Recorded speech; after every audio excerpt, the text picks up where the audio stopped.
Business Standard.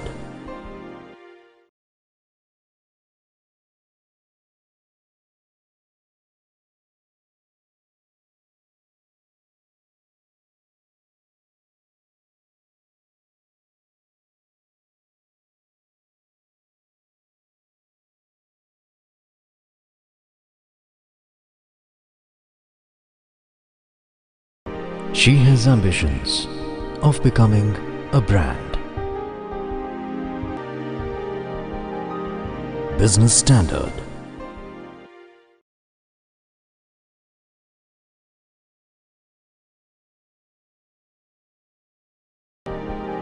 He's making his investments talk.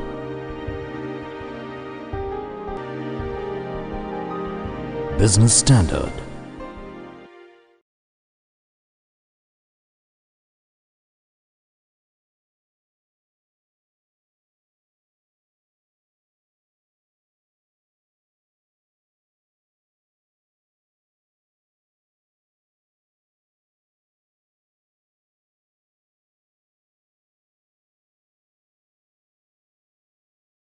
She has ambitions of becoming a brand. Business Standard.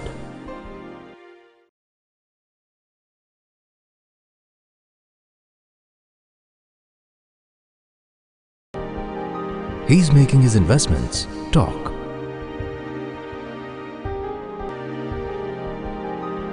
Business Standard.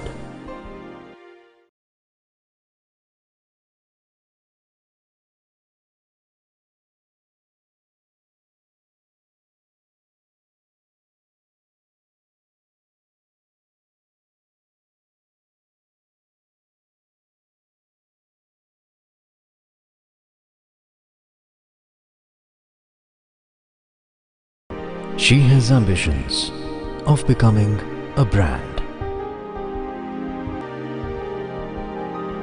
Business Standard.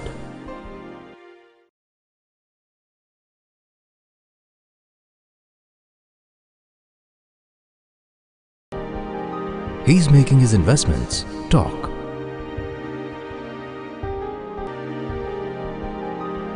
Business Standard.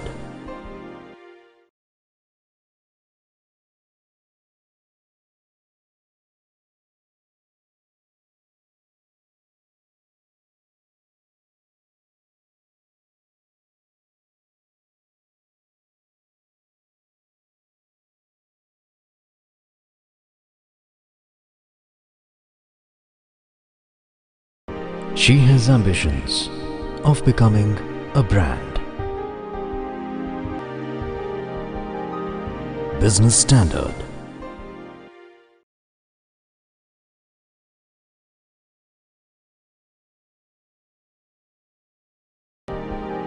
He's making his investments talk.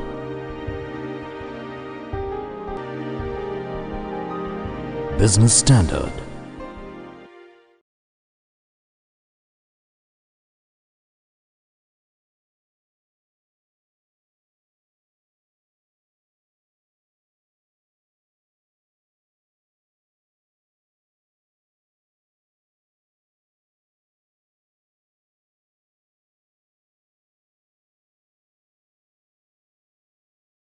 She has ambitions of becoming a brand.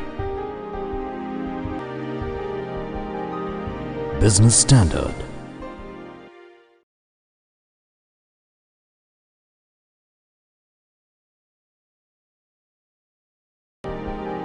He's making his investments talk.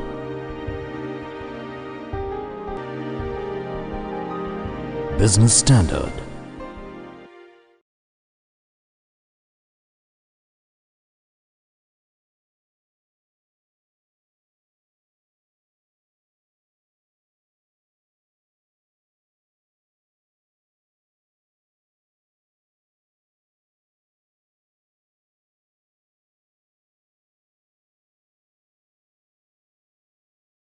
She has ambitions of becoming a brand.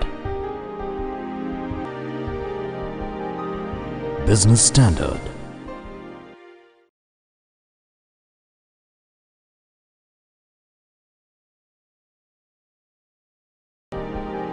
He's making his investments talk.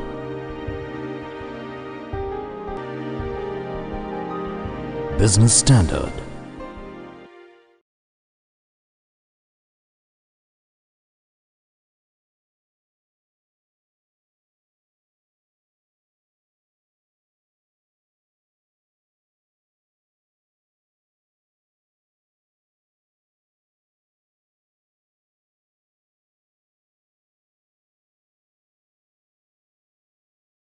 She has ambitions of becoming a brand. Business Standard.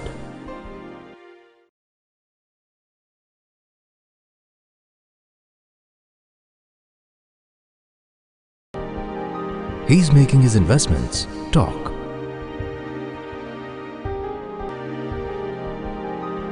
Business Standard.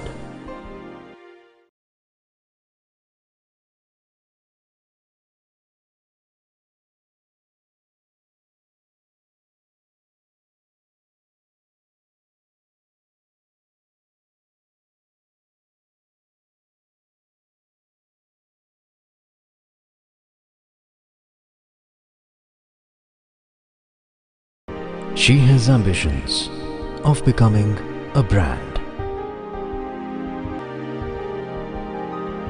Business Standard.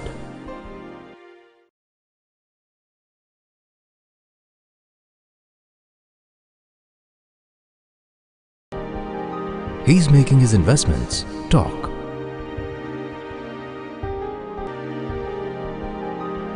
Business Standard.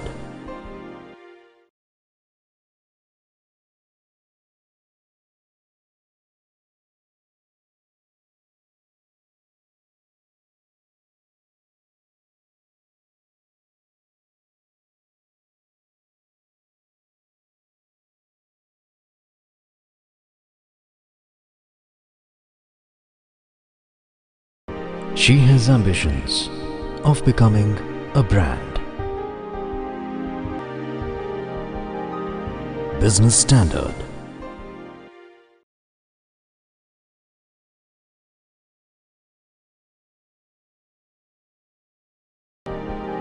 He's making his investments talk.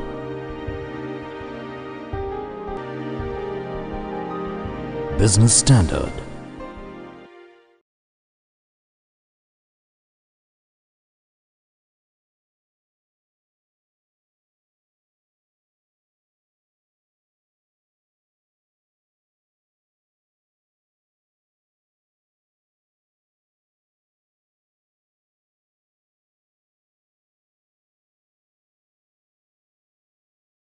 She has ambitions of becoming a brand. Business Standard.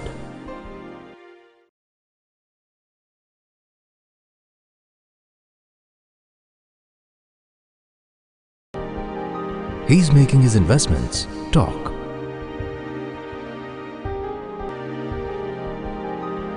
Business Standard.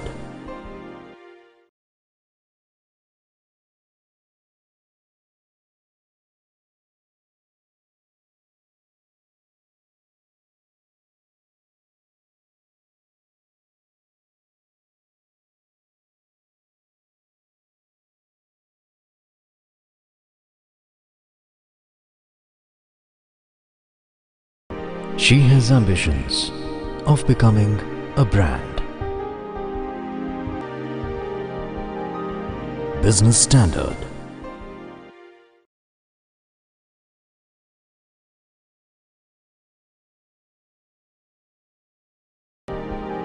He's making his investments talk.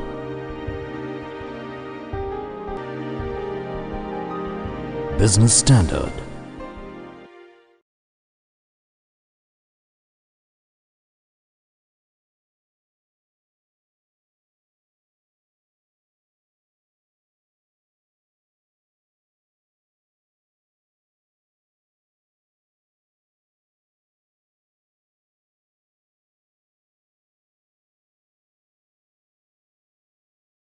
She has ambitions of becoming a brand.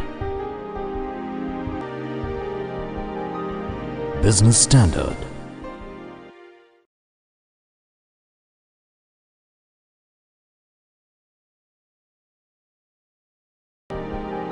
He's making his investments talk.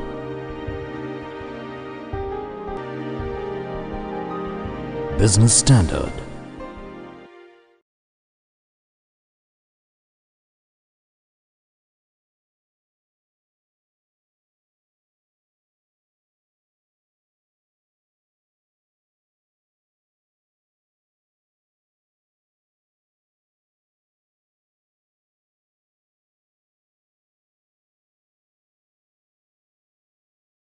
She has ambitions of becoming a brand.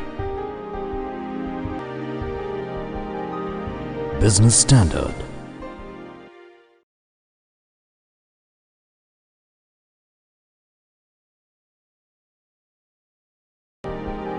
He's making his investments talk.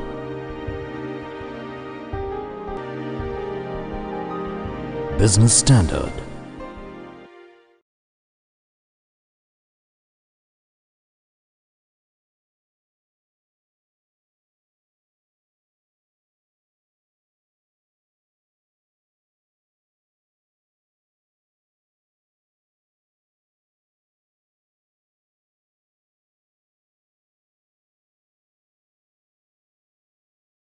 She has ambitions of becoming a brand. Business Standard.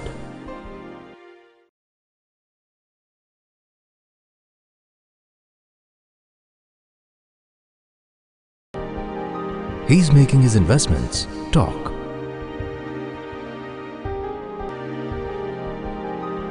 Business Standard.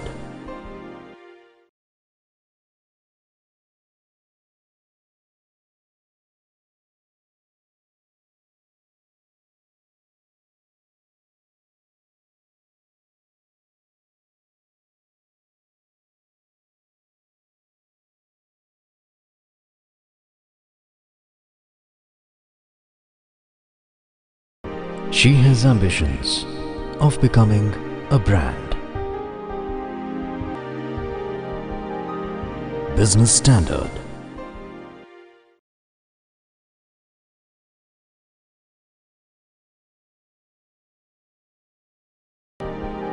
He's making his investments talk.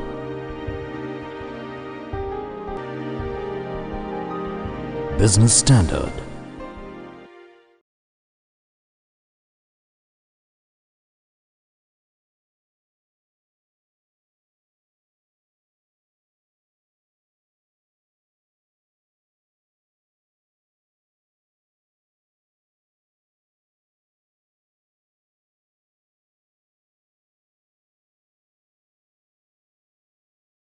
She has ambitions of becoming a brand. Business Standard.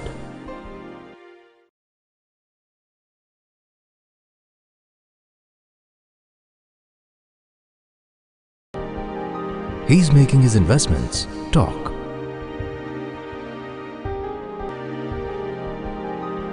Business Standard.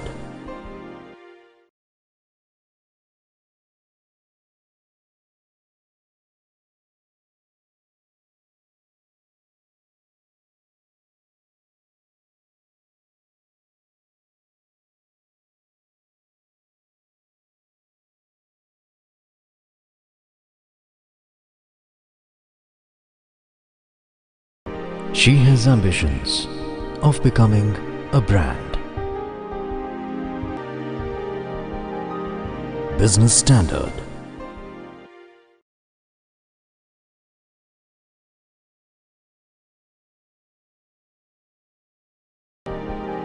He's making his investments talk.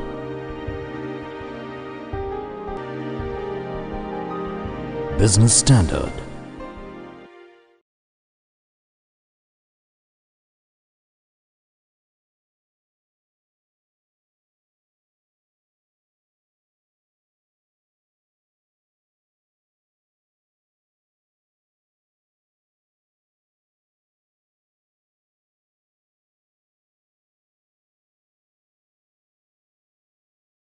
She has ambitions of becoming a brand.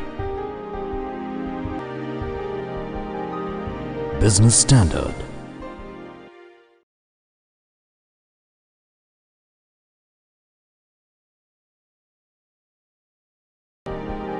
He's making his investments talk.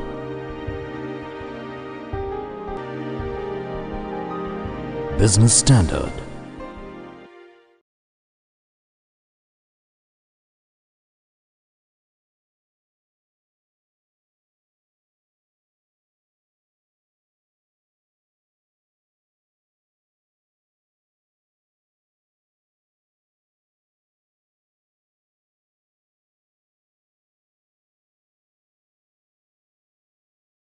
She has ambitions of becoming a brand.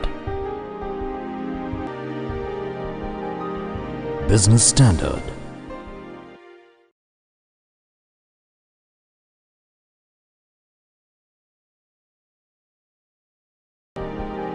He's making his investments talk.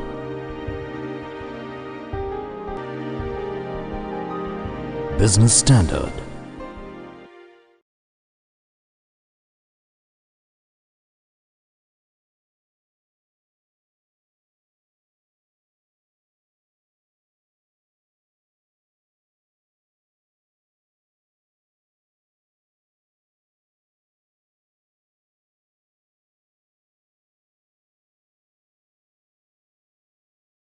She has ambitions of becoming a brand.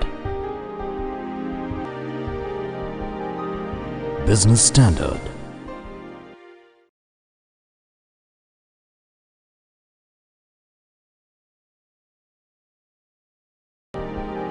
He's making his investments talk.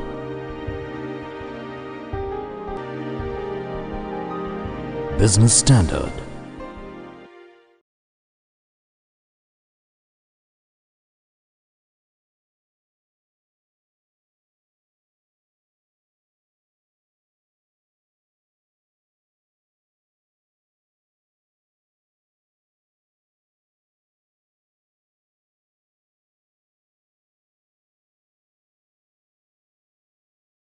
She has ambitions of becoming a brand. Business Standard.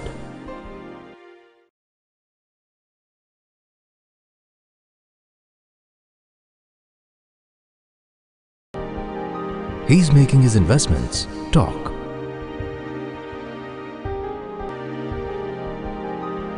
Business Standard.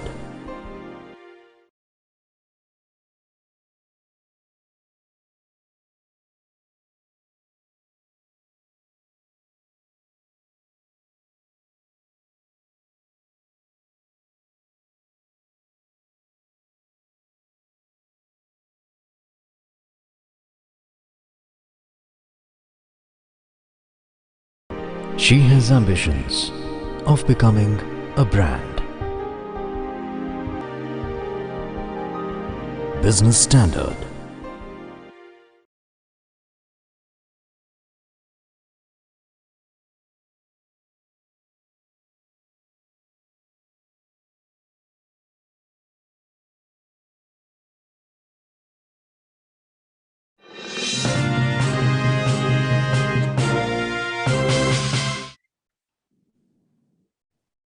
Good afternoon, everyone, and welcome to the Business Standard Awards Celebrating Excellence.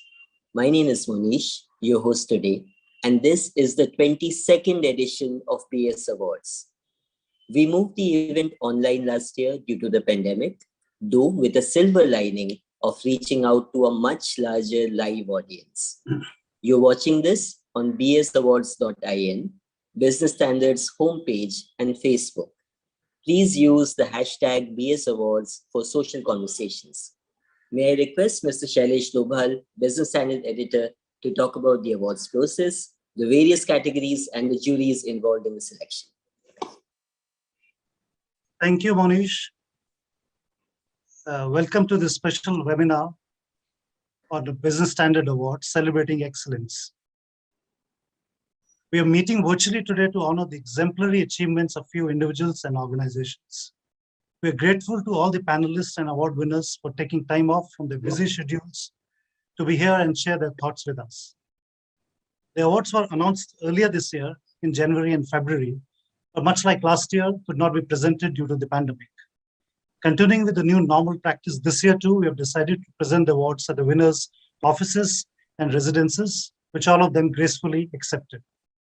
Today's event is Business Standard's way to celebrate and acknowledge the contribution of all these outstanding individuals in shaping the success and future of the companies and the Indian business economy at large.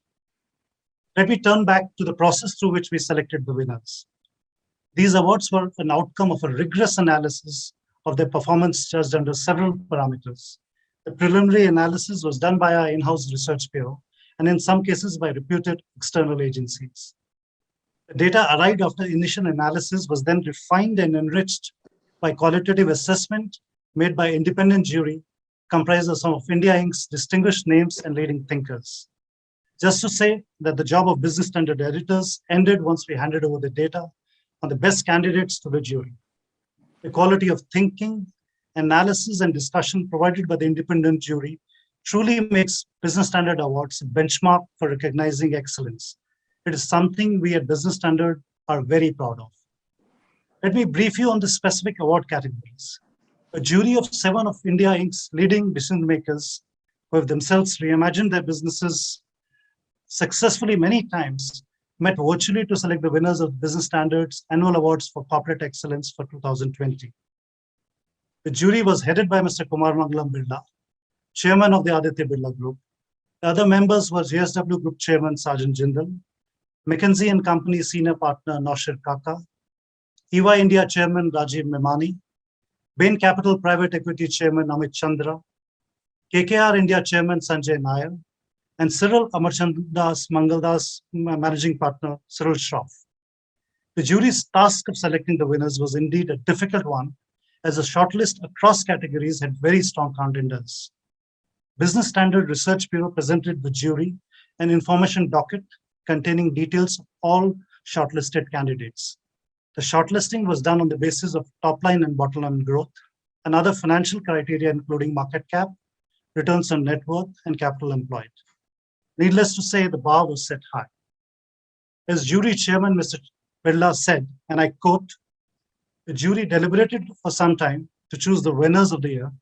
It was a hard decision considering there were so many good companies on the list. The statistics provided by Business Standard showed outstanding financial performance on all the shortlisted companies in the recent times," unquote. The names that emerged out of the jury deliberations was a mix of some well-known organizations that have performed consistently for many years and some little-known organizations that have done well in recent years but are still to be recognized. The Banker of the Year was chosen by another eminent jury, chaired by former Reserve Bank of India Deputy Governor S.S. Mundra.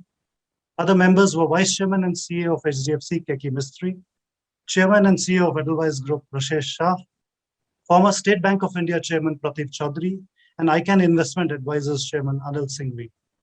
To witness such a high-powered jury at work was indeed a great learning experience for each of us here in Business Standard, and we are indeed grateful to each jury member. I congratulate all the winners again.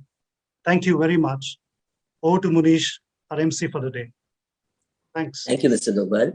And in continuation, here are some observations from our awards jury.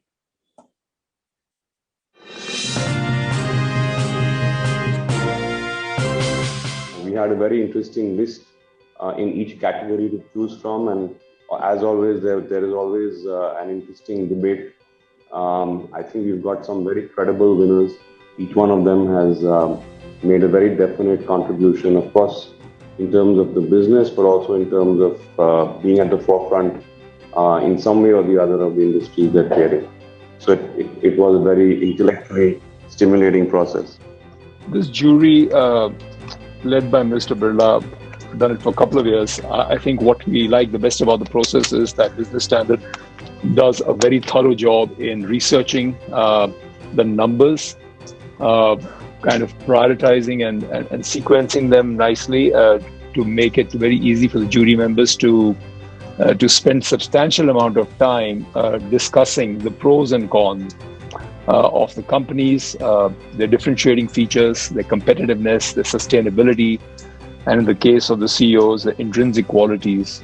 So thank you to Business Standard for doing a lot of research on the numbers, and I think the jury gets, I would say, full marks just for the quality of debate that we had in selecting the winners.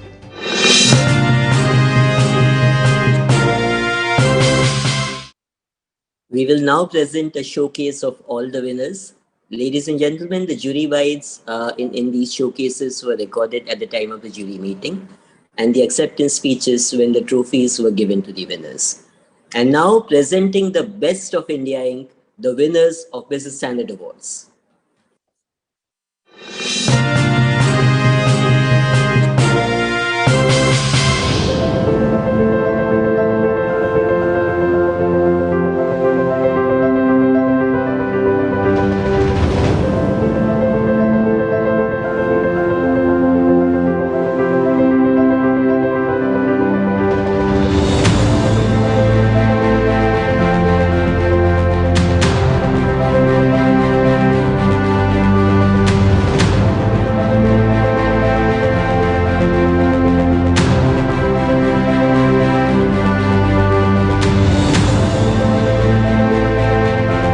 It's almost a creation of a category in itself, the SaaS products from India-centric companies.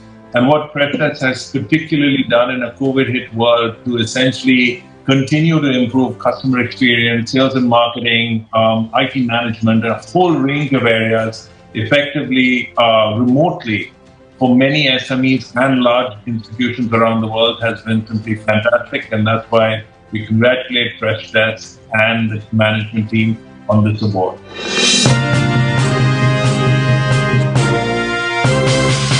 Thank you, Business Standard team and the jury for awarding Freshworks as the Startup of the Year 2020. So this is the second time in 3 years that Freshworks has won the Business Standard Startup of the Year. And I'm super happy and proud to accept the award. And I would like to thank the entire Freshworks team and dedicate this award to them. Thank you.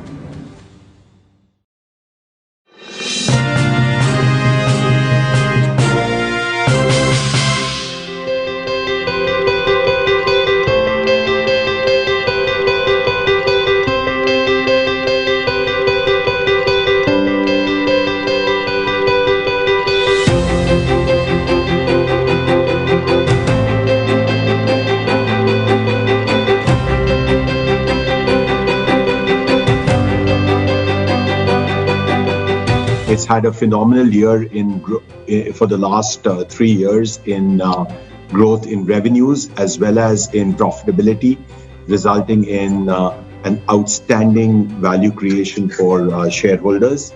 And for that reason, we chose Alkylamines.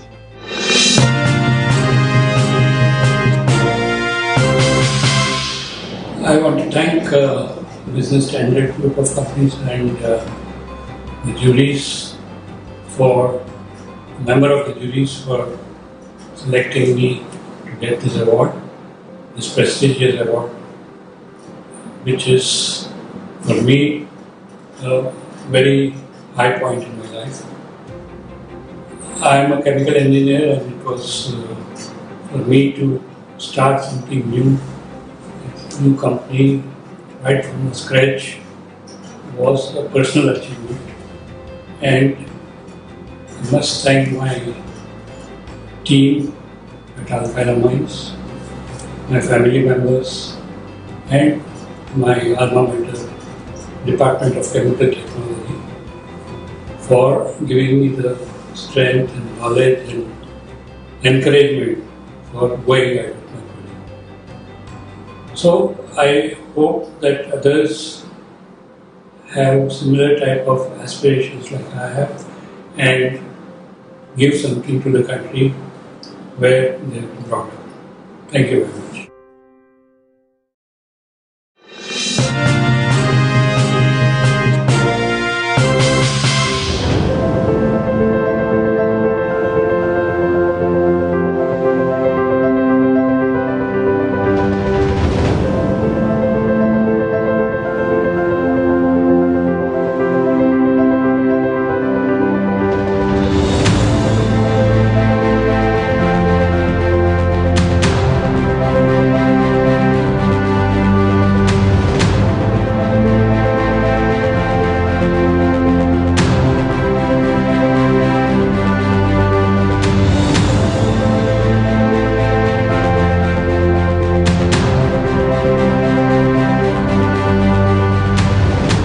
city gas distribution is the way India's got to go in different states. And Gujarat Gas is clearly a leader in that. I would say they stand out because of the consistency of their growth, the quality of management, just the financial metrics, and most importantly, a public sector company that has got very, very, I would say, forked up to sea strategy.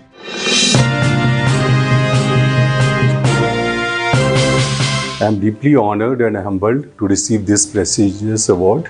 I would like to thank the respected chief guest, the entire editorial team of Business Standard, and the esteemed jury members. Here, I would like to add that this could not have been possible without the support of the wonderful team I have at Gujarat Gas, who have been working relentlessly during the difficult time to ensure uninterrupted gas supply. Finally, I would like to thank the chairman and the board members for extending their valuable support. Once again, thank you all for this wonderful recognition.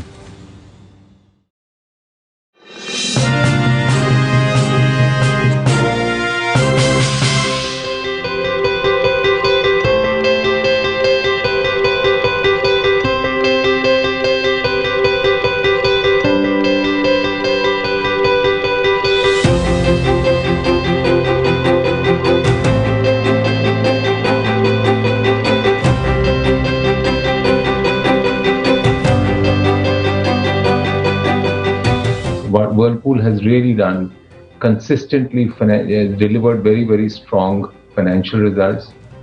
They manufacture a lot of what they're producing in India. The amount of innovation that they're doing to ensure that they're getting, increasing their market share year after year is also fantastic. And it's become a very important part of the global multinational.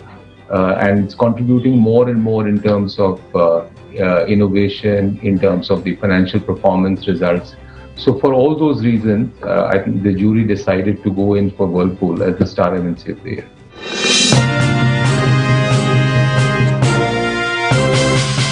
First of all, thank you so much for this award. While all awards feel good, I think this one is special because it validates a lot of the work we've been doing over the last few years. We've been growing consistently, both on top line as well as bottom line. We've also accelerated our transformation agenda when it comes to both portfolio as well as in-market execution. So thank you once again on behalf of everybody in Whirlpool. Feels really good. Thanks.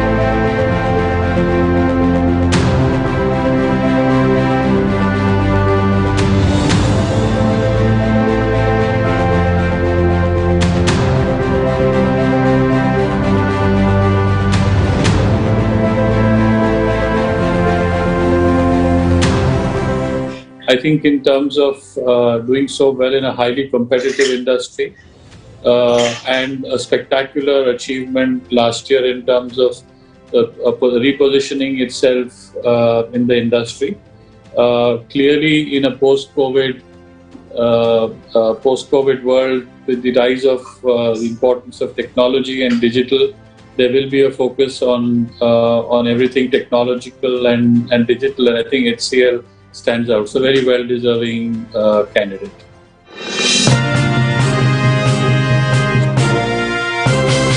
The Company of the Year award is a solid validation of the amazing work that 180,000 HCLites are doing every day, and is a direct result of the passion that they bring to work every single day.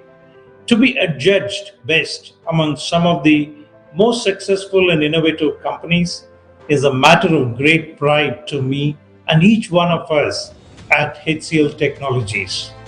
I accept this award on behalf of my colleagues in 50 countries across the world And I'm confident as a team, we will continue to represent the best in our industry, in our country, and in the world as we pursue our vision of seeking harmony between people, planet, and prosperity while delivering exceptional results. Thank you once again for this honor.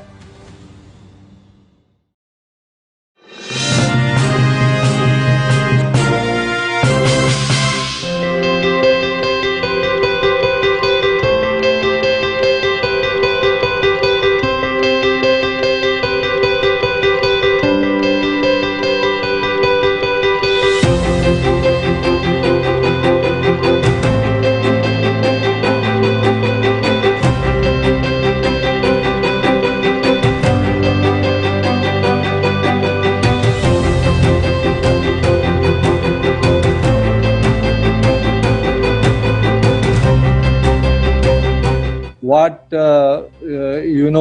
weighed in the favor of Federal Bank. Now, most importantly, the consistency of performance. While the data points could have been equal for the even few more institutions, but the consistency of performance is something which weighed the jury in favor of Federal Bank. There's an African saying which says it takes a village to raise a child. I think it takes 12,500 federal bankers to raise an MD who can get this on the stage. So thank you very much. It's such at times like this when everybody's gone through probably a challenging 2-year period, courtesy COVID. These are great shots of inspiration for the bank to sort of take fresh guard and do even better. So on behalf of everybody in the bank, I accept this and say a big thank you to Business Standard for choosing me and the bank as both the bank and the banker of the year. Thank you so much.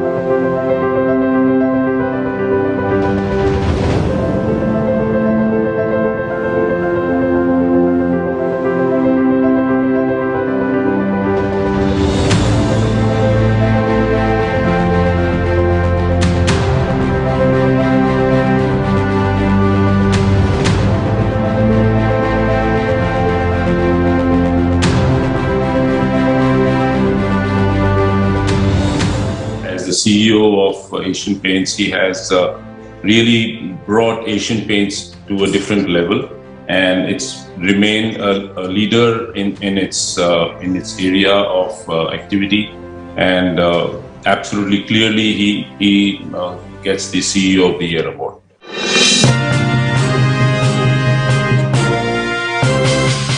I would like to thank Business Standard and the jury for selecting me for this award. And I would like to thank the entire Asian Paints team, without whom all that I've done in Asian Paints would not have been possible. So this is to the Asian Paints team for delivering what I delivered in all the years I was there. And thank you once again.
I think it's very appropriate that Mr. Naik be given the Lifetime Achievement Award. I think what he has built and the number of years that he spent at the company, he's synonymous with L&T. I've seen him at work. I've been on the board for a few years. I think his commitment to L&T and to the employees of L&T.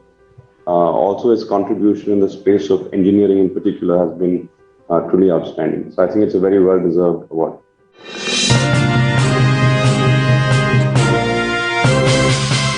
I thank Business Standard and the esteemed members of its jury for the prestigious award. I dedicate this Lifetime Achievement Award to the company to which I have devoted virtually my whole life.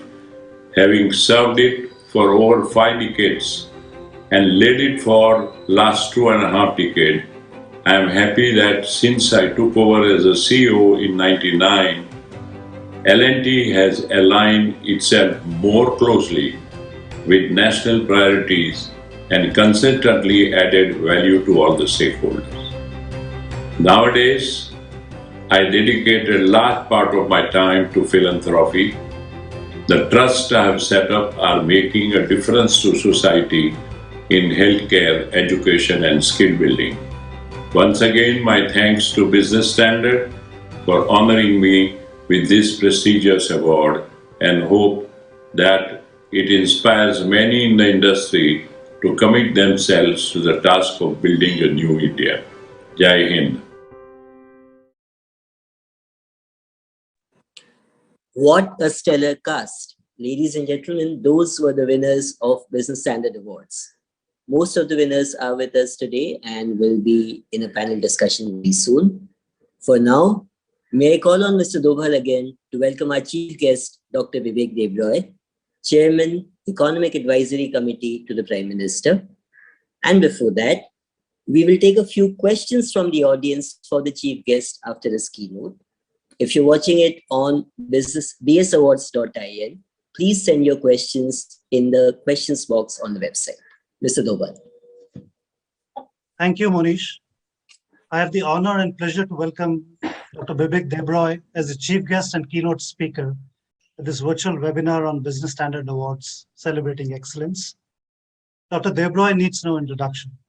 He's the Chairman, Economic Advisory Council to the Prime Minister. He's an economist and attended the Presidency College, Kolkata, Delhi School of Economics, and the Trinity College at Cambridge. He has been an academic and has worked with think tanks and the government. He is a prolific writer and has authored several books and papers. He has been associated with several newspapers, including the Business Standard. Many thanks, sir, for agreeing to be here with us, and look forward to your keynote address on the Indian economy in a post-pandemic era. Dr. Debroy, may I please request you to deliver your keynote address to this virtual audience of India Inc.'s movers and shakers. Dr. Debroy, over to you. Thank you. Thank you, Business Standard. Am I audible? Yes, sir. Yes, sir, you are.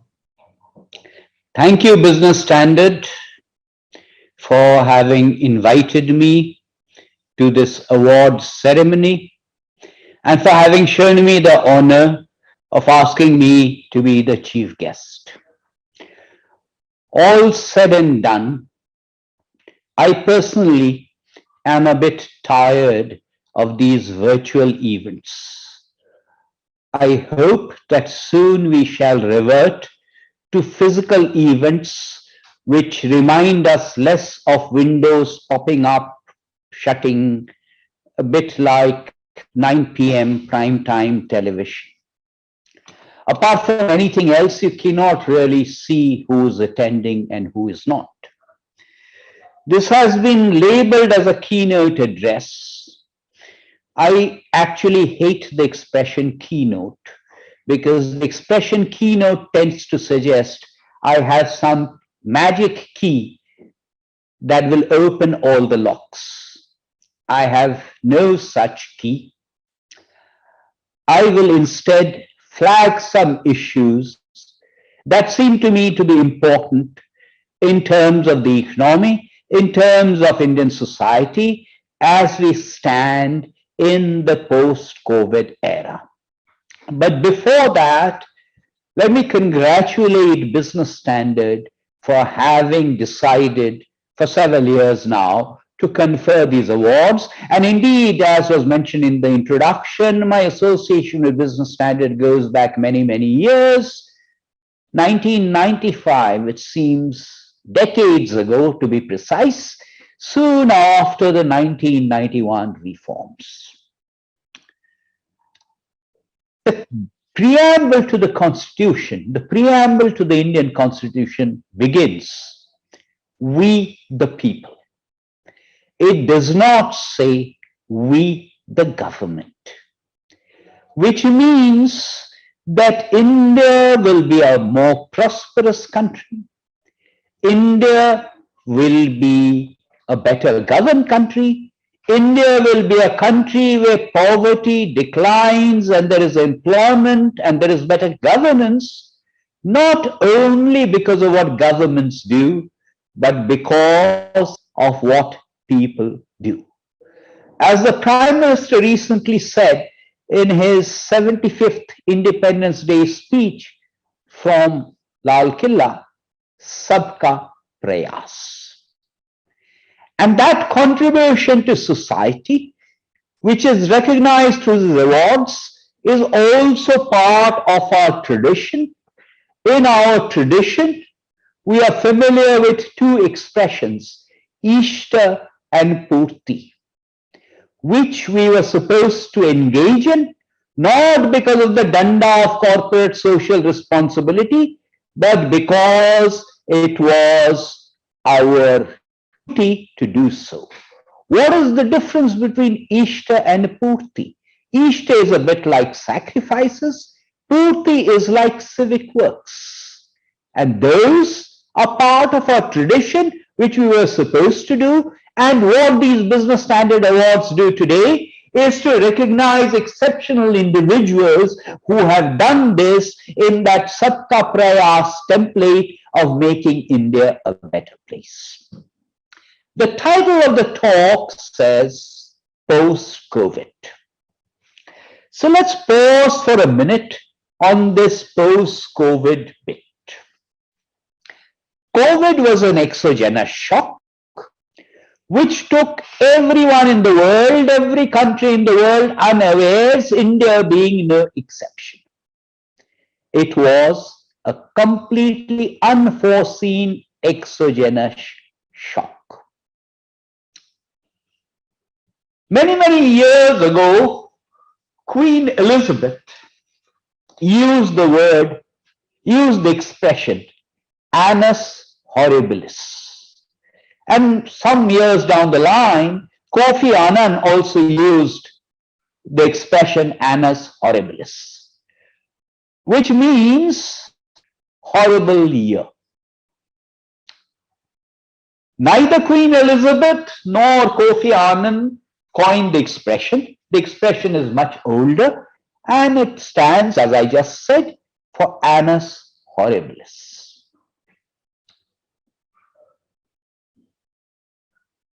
In the context of COVID, year 2020 has also been described as annus horribilis. But I think all of us will agree that certainly from India's perspective, the year 2021, which is going to a close now, was worse.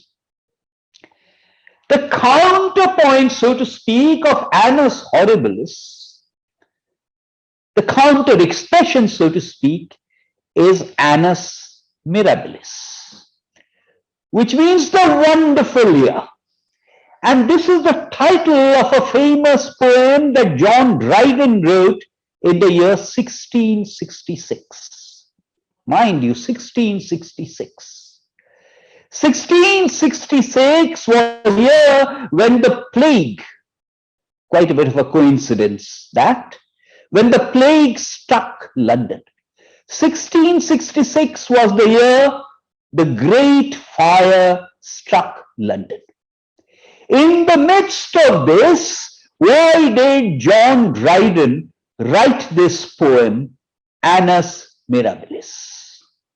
It was a tribute to the government, to the municipal government of London, to the citizens of London, christened the wonderful years because, like a phoenix, London arose from the ashes. And I think we should recognize that all of us who are receiving the awards, all of us who are attending this ceremony, all of us who are alive today are fortunate, because many of us have lost dear and loved ones, acquaintances, particularly during the second phase of COVID that struck us in the months of April and May. Economists often distinguish, following the work of Frank Knight many, many years ago, between risk and uncertainty. In common language, we often use the two words synonymously. But economists draw a distinction between the two. Risk is a situation where I know the probabilities. Uncertainty is a situation where I don't know what the probabilities are. If I know what the probabilities are, if I know what the risk is, then decision making is easier. When I don't know what the probabilities are, when there is uncertainty, decision making is much more difficult, because most individuals and most enterprises are risk averse. Right now, there is talk and uncertainty about the third wave. There is talk and uncertainty about the likely mutations and new variants of the COVID virus.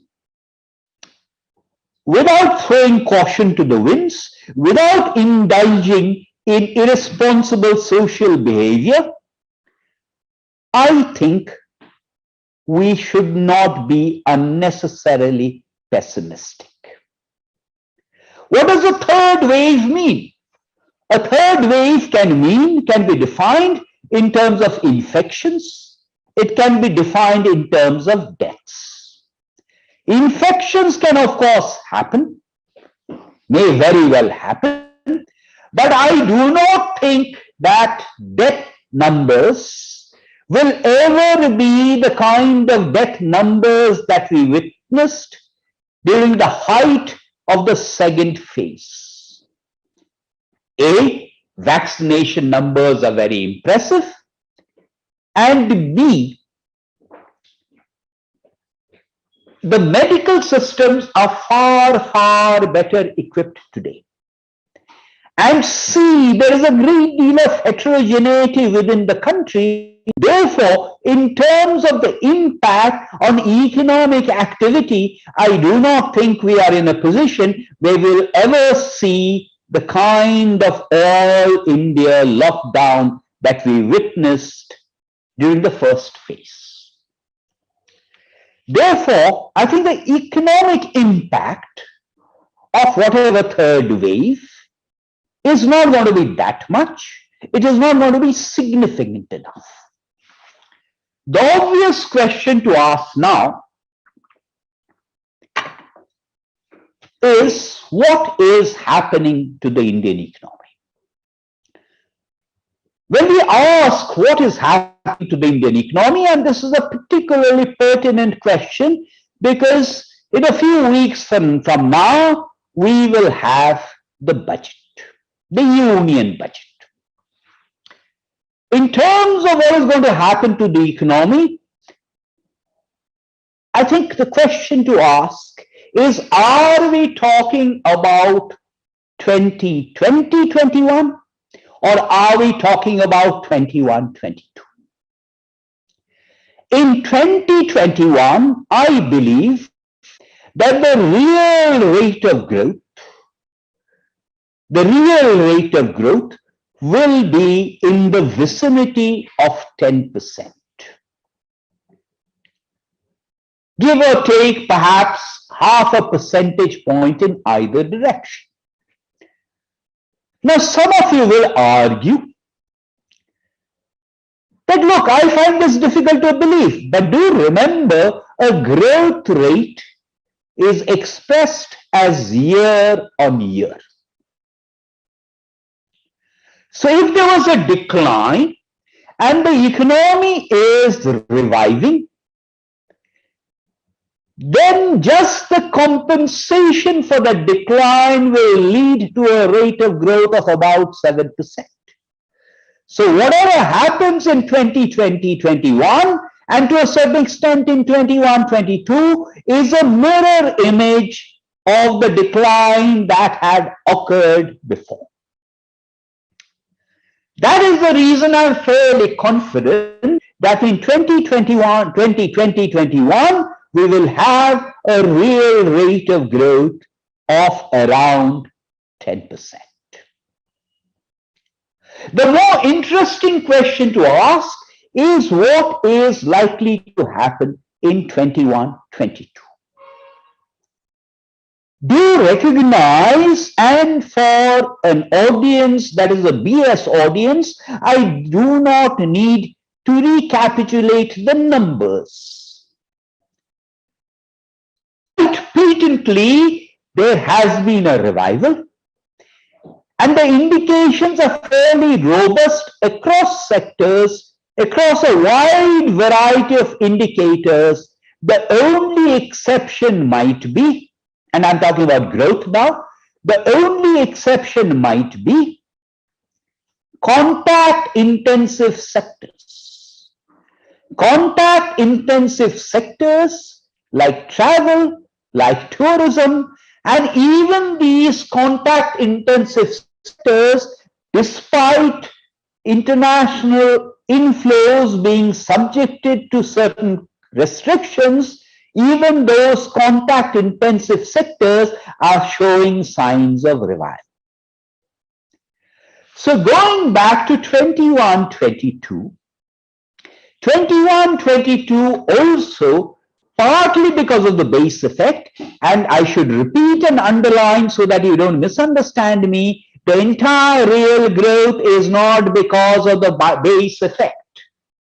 There is real growth that is occurring over and above the base effect, and because these contact incentive sectors are reviving, in 21-22 also I suspect real rates of growth will be of the order of about 7%.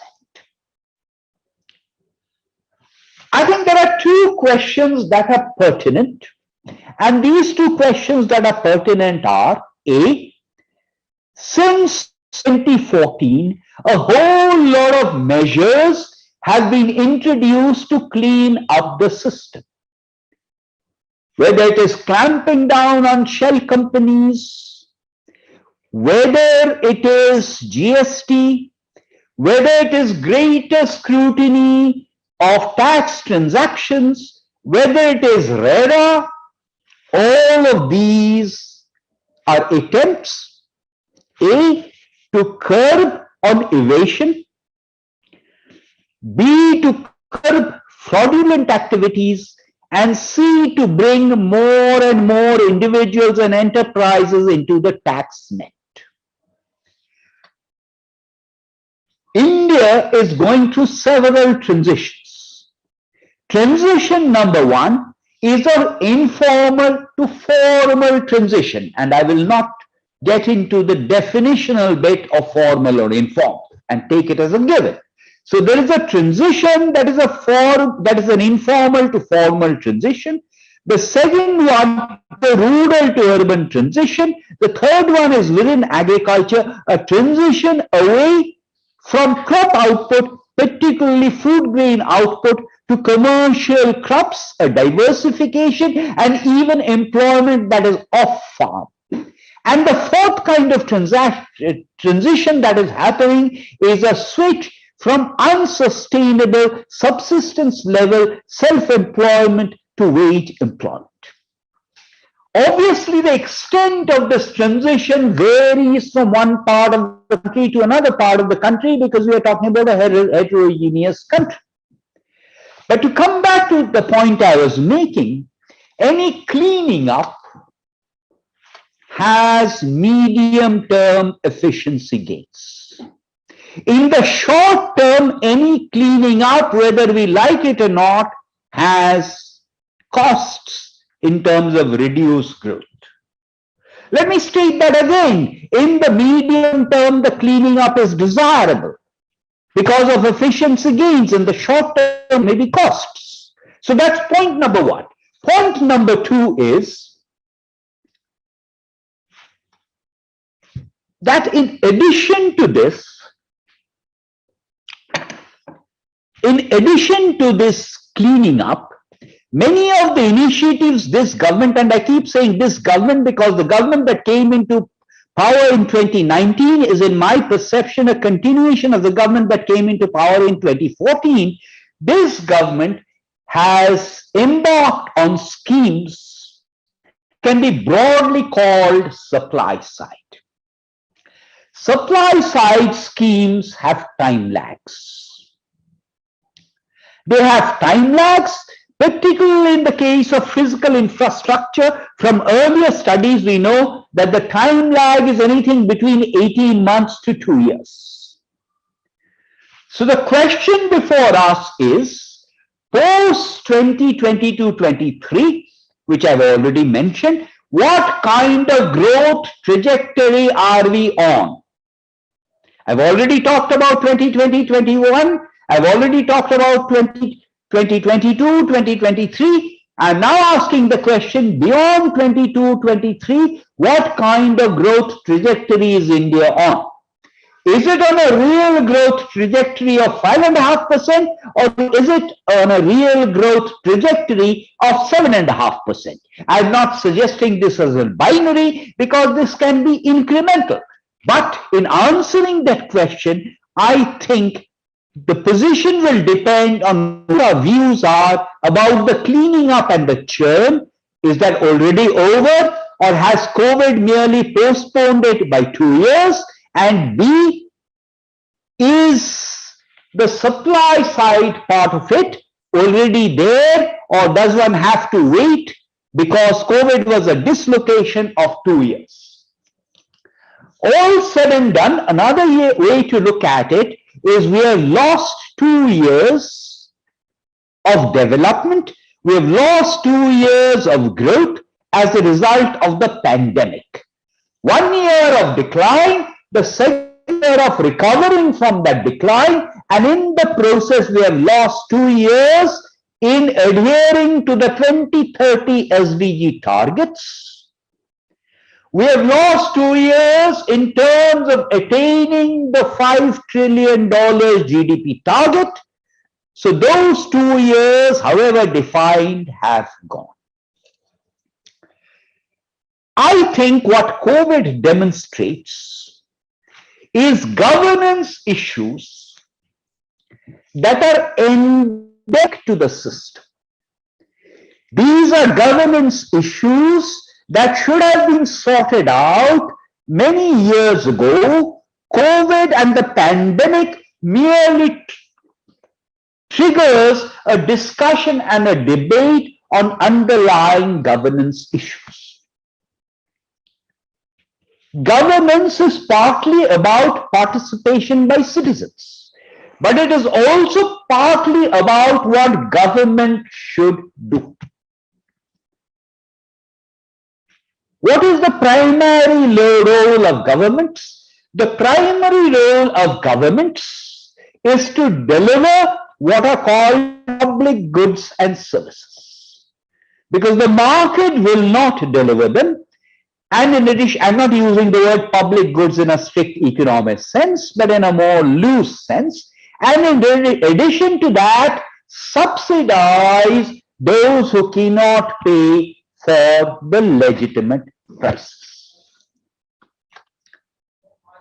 But in deciding this about public goods and services, we need to decide our priorities in terms of the constraints that we have in terms of revenue. To take one example of that, if you look at the demands that are floating around, government should spend 10% on infrastructure. Government should spend 6% public expenditure on education. 10 plus 6 is 16. Government should spend 4% on health. 16 plus 4 is 20%, and health becomes even more important because of COVID. Government should spend 3% on defense. So we are at 23% of GDP. What is the tax GDP ratio today? Union and state governments taken together. Union government and state governments taken together, the tax GDP ratio is less than 15%. So here we are, 15% of GDP garnered as tax revenue. Already amongst the claims that I have listed out, I have demands that amount to 23% of GDP. I think an even more important issue is when we are talking about public goods and services, it is not only about prioritizing what government should be spending on, it is also about determining what level of government should be delivering those public goods and services. Strictly speaking, there is a three-tier level of government. There is union government, there is state government, and there are local governments. And when we talk about decentralization and devolution, fiscal devolution, it should not only be about union-state devolution, it should also be about devolution within the states. Because many of these public goods and services are not delivered even by state governments, they are delivered by local governments. Witness the kind of hype and media attention that is concentrated around the Union Finance Commission and the complete lack of attention that is devoted to the recommendations and their non-implementation by state finance commissions. Very rarely do we discuss the state finance commissions, despite the fact that depending on how you define it, about 2/3 of public expenditure actually occurs at the level of the states. We have a structure in the Constitution. We have a structure in the Constitution determined by the 7th schedule. And the 7th schedule sets out a union list, a concurrent list, and a state list. This 7th schedule from the Constitution was inherited from the Government of India Act of 1935. And the Government of India Act of 1935 was inherited partly, not entirely, from the Government of India Act of 1919, more than 100 years ago. 1919, by the way, was in the midst of the Spanish flu, one of the last occasions when the entire world witnessed this kind of epidemic/pandemic. One of the most important questions to ask is what I just said. What is the public good and service, and what level of government should be doing that? I argued earlier that the future course of COVID is not going to be as bleak as one might tend to think, but just for argument's sake, suppose there is another pandemic tomorrow. To be perverse, just assume for a minute there is another pandemic tomorrow. Reactions to a pandemic are determined by the Epidemic Diseases Act of 1897. Under the Epidemic Diseases Act of 1897, the union government has no powers except at the border. The powers are at the level of the state government. Declaring a lockdown should the need arise is the exclusive prerogative not even of the state government but of local administration. Suppose tomorrow we don't have an epidemic but we have some other kind of disaster. You may come back to me and say that, of course, we have a National Disaster Management Act of 2005. Legislation is passed under some provision of the Constitution.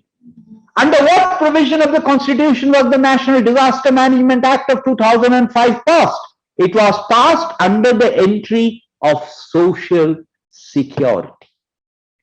A disaster is not like Social Security. If I look at what are the drivers of growth, apart from the obvious national income identity kind of drivers of growth, which is, of course, consumption, investment, government expenditure, and net exports. On all four, I would argue that the signs of revival are evident, certainly for consumption, certainly for government expenditures, so subject to restrictions on fiscal consolidation, and even on net exports. Investments, yes, they are recovering in some sectors, but once the excess capacity goes away, and there is still excess capacity in sectors, I think 6 months down the line, investments, private investments will also begin to recover. But another way of answering the question of what are the triggers to growth is to do what economists do, which is to look at land, labor, and capital, and the efficiency of these factor markets, land, labor, and capital, and the rest is productivity. Capital markets, depending on how you define capital markets, and I'm using the expression capital markets in the sense that economists use the expression, in the usual common language kind of usage of the expression capital markets. The 1991 reforms, which I mentioned earlier, they are about entry and exit. They are about competition, free entry and free exit. The textbook definition of competition is free entry and free exit. You cannot have competition where you have free entry but you don't have exit. In terms of capital market reforms, I think one of the major initiatives has been the IBC. Unfortunately, I personally think that the IBC has been constrained by the functioning of NCLT and NCLAT.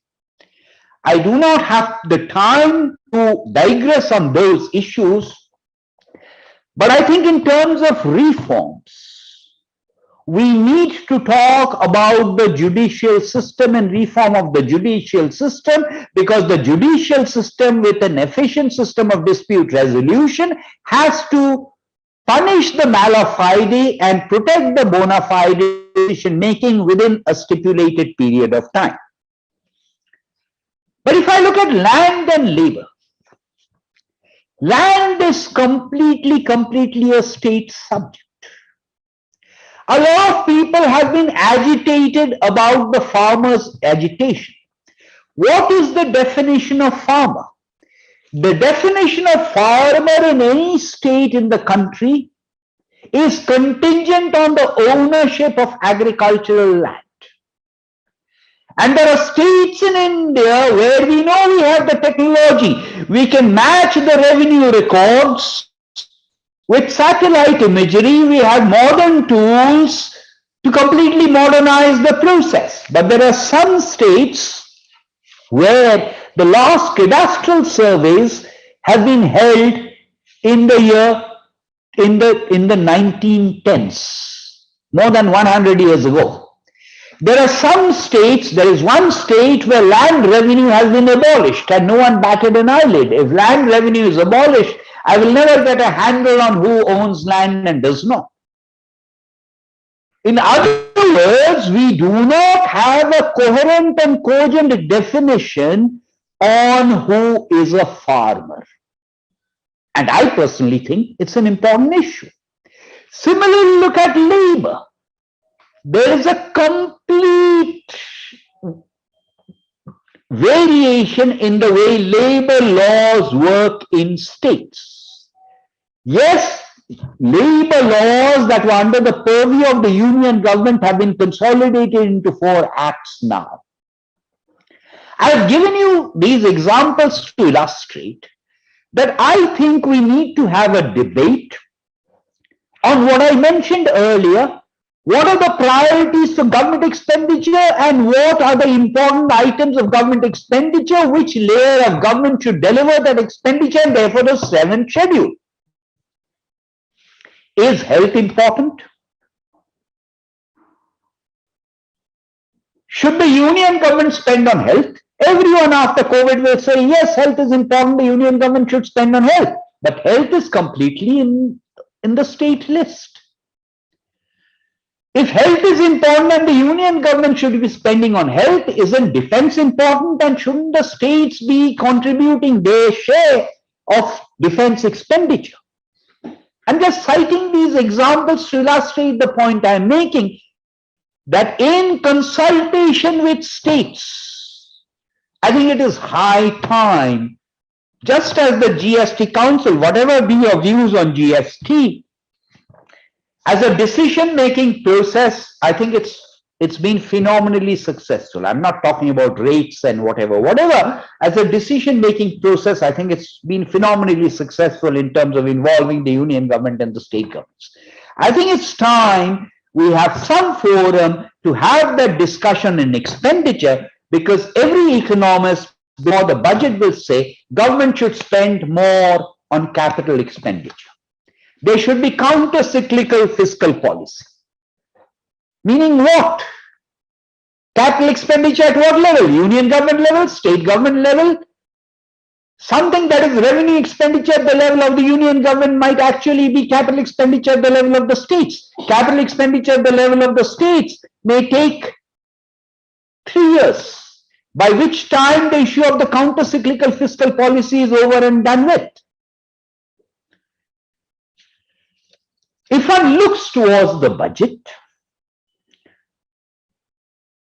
the forthcoming union government budget, I think one should think about the big picture that I've tried to describe.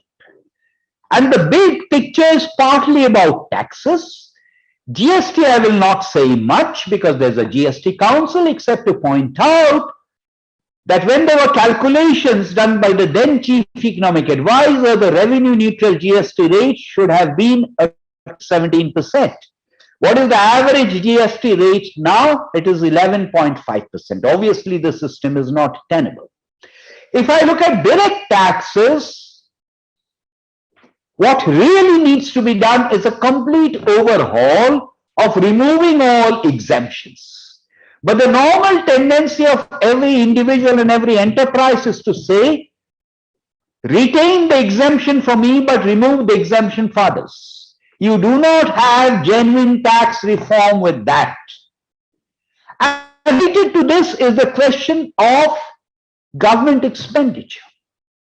As you probably know, there are central sector schemes which are 100% funded by the union government, and there are centrally sponsored schemes which require a matching contribution by state governments. And together we have too many of these.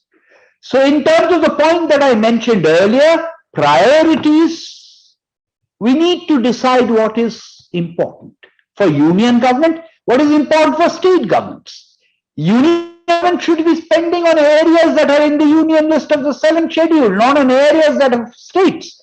States get the money through the Finance Commission for spending what is in their interest. I'm not suggesting this is the view of the council, I'm just suggesting this as an area that requires a debate and a discourse.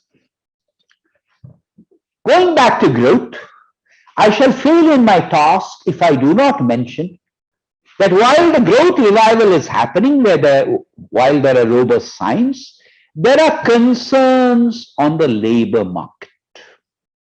And when I say labor market, I mean the urban labor market.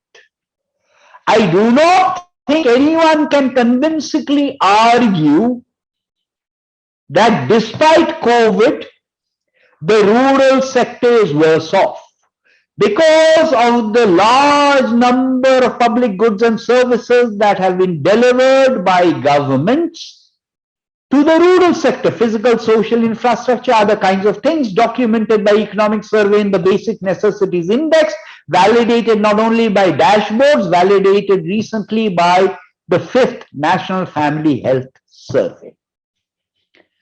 Urban labor markets, yes, there is an issue. All kinds of issues connected with the urban labor market. Some of it is a question of identification, because part of the problems we are witnessing is a lack of identity. Part of the problem we are witnessing is identification for a household like the SECC or MGNR-EGA, which has to be matched with individual identification. And part of the problem is that for urban migrant labor, until recently, we had no form, no way of identification, no means of identification, which is why portability became a problem. On the labor market, partly there is a problem of skills not being correlated with education, partly a problem of time lags. As construction, trade, transport, these revive, I expect the urban labor market will also begin to perform better. Part of the problem is inefficient disintermediation between places where there is supply of labor and where there is demand for labor, a whole range of issues connected with labor markets. I've run out of time. Let me stop here. Many thanks, Dr. Debroy, for this enlightening address that delved in detail on a host of issues, ranging from health, pandemic, government finances, center-state relations, and of course the factors of production that you so eloquently explained. I have a host of questions. I understand your time is limited. I'll take just a couple of them. This one is from a viewer, Lakshmanan Natarajan. He says, what more can be done to address issues of income and wealth inequality as we rebuild after COVID-19? You spoke about direct taxes and the issue about the urban labor market, but what more can be done for to whole inequality issue that is I think staring all of us in the face now, also after the pandemic? Is it staring us in the face? If I read BS, it is staring us in the face, because BS, several commentators and edits in BS have spoken of the K-shaped recovery. Let us answer this question carefully, because it is a serious question. There is poverty and there is inequality. And the last poverty numbers that we have, the last consumption distribution, consumer expenditure distribution numbers that we have, unfortunately, go back to the year 2011-12. In other words, we have no robust estimates of either poverty or inequality since 2011-12.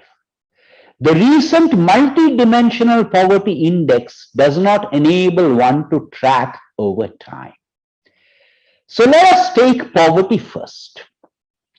I already mentioned the basic necessities index, validated by something like NFHS. I did not mention the subsidized rice and wheat that not just union government, but governments have poured into the system.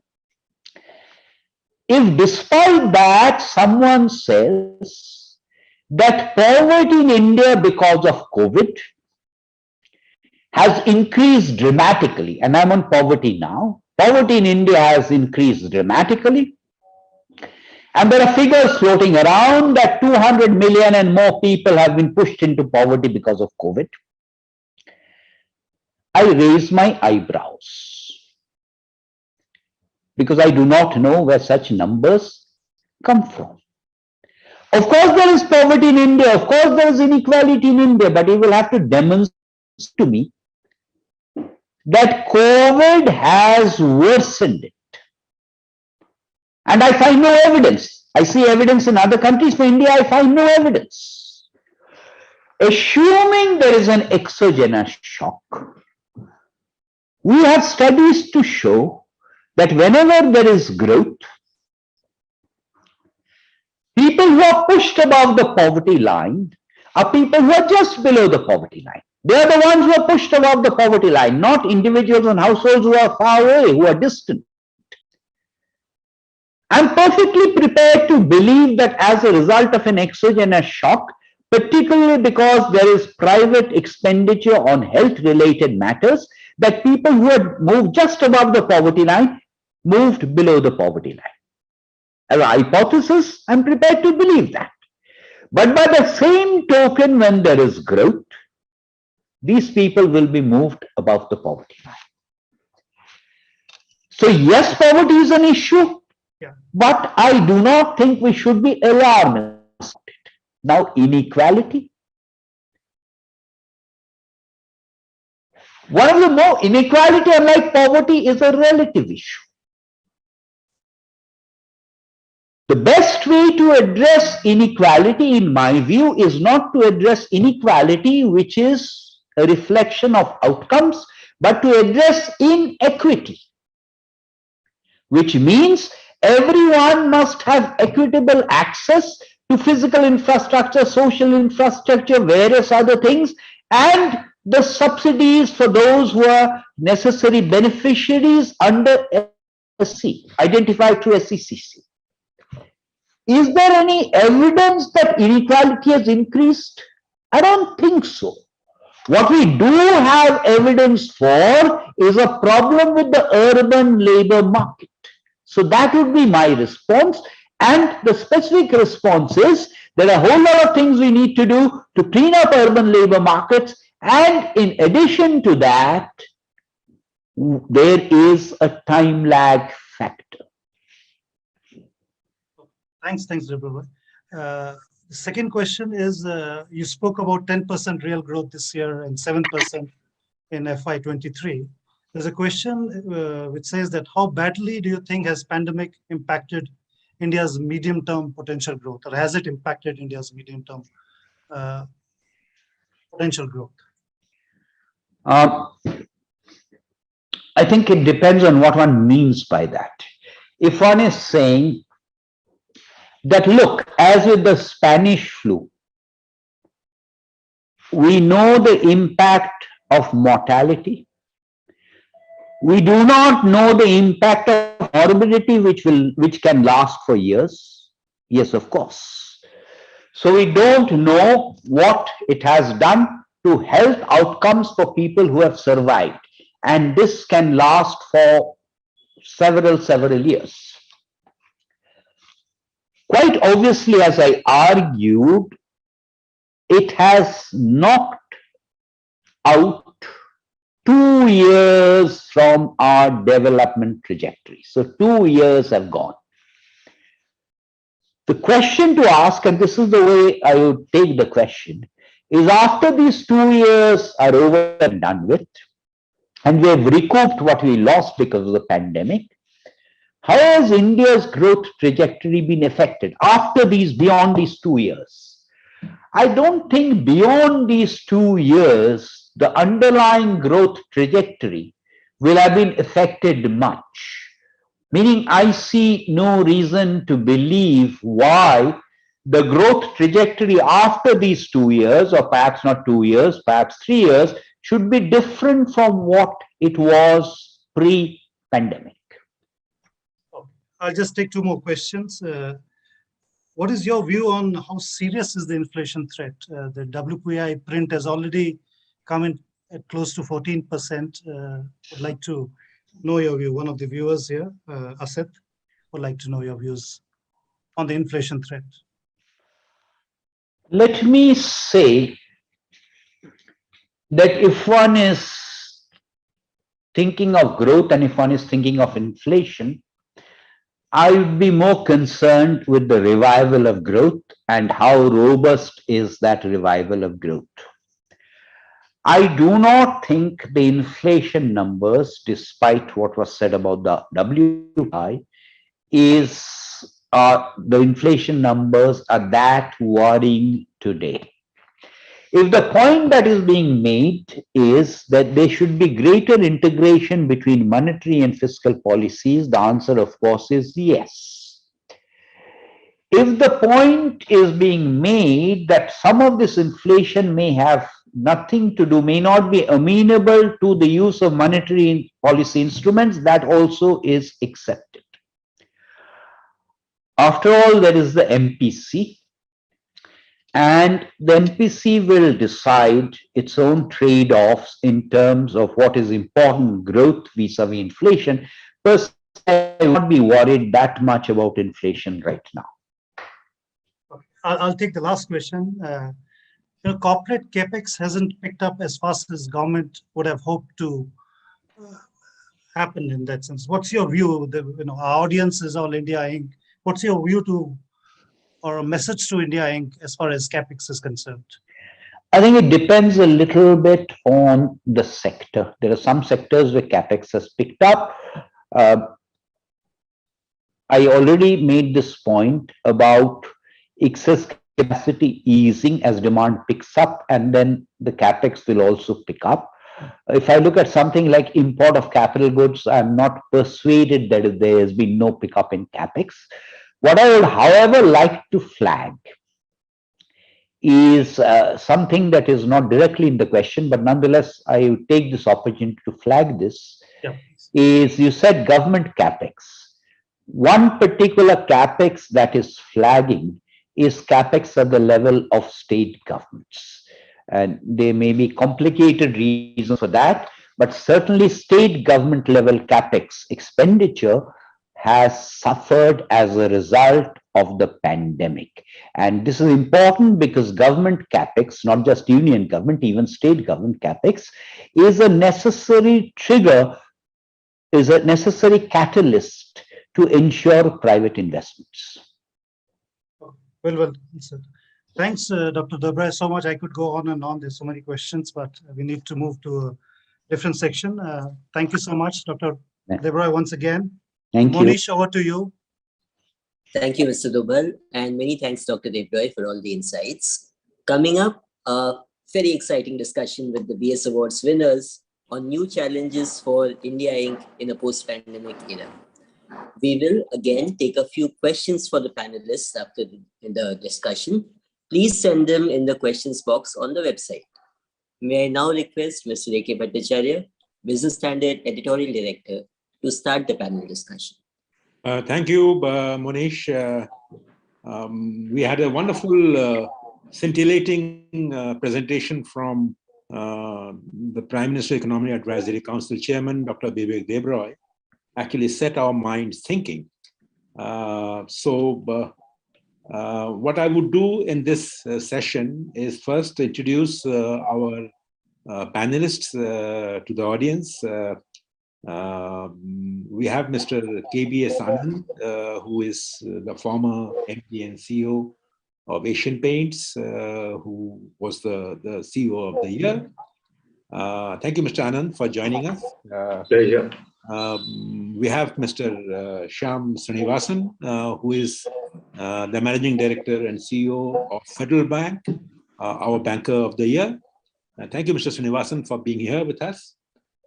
We have Mr. C. Vijay Kumar, who is the MD and CEO of HCL Technologies, which is the Company of the Year. Thank you, Mr. Vijay Kumar, for being with us. We also have Mr. Vishal Bhola, who is the Managing Director of Whirlpool India, and is the Star MNC of the Year. Thank you, Mr. Bhola, for being part of this panel. We have Mr. Sanjeev Kumar, who is the Managing Director of Gujarat Gas. Those who believe that this sector doesn't make any difference should actually think again. Here is a company which has made a difference. So thank you, Mr. Kumar, for being with us, being the Star PSU Award winner of the year. Last but not the least, we have Mr. Yogesh Kothari, who is the CMD of Alkyl Anions Chemicals, the winner of the Star SME of the year. So we have a star cast, as Monish pointed out, and part of the panel. What I would do is this: in the initial round, I would request my panelists to make their opening comments, which, if I may request, should not be more than 3 to 5 minutes, to essentially identify for our viewers what they think in their individual sectors is the key challenge number one, or two challenges, if you wish, that they are confronted with in a post-pandemic economy. So may I start with Mr. Anand to identify the challenges that you face going forward in the context of what Dr. Debroy outlined, the role of government, the role of the markets, the role of the pandemic, and that all. Mr. Anand. Thank you. I think I'll talk about 2-3 issues only. Starting off, I think all companies and everybody,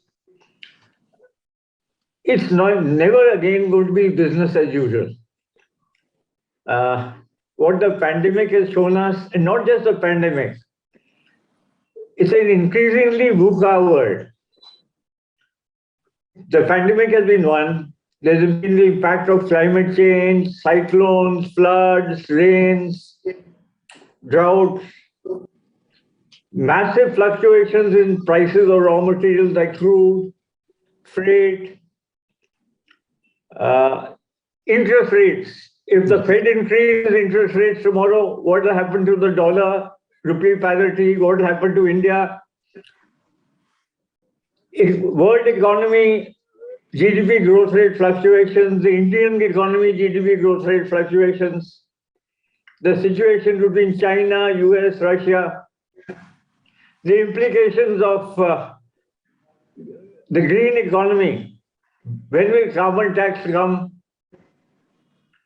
and of course the implications of technology, artificial intelligence, what it will do to us, blockchain impact, cryptocurrency, will it change the entire financial system? One doesn't know.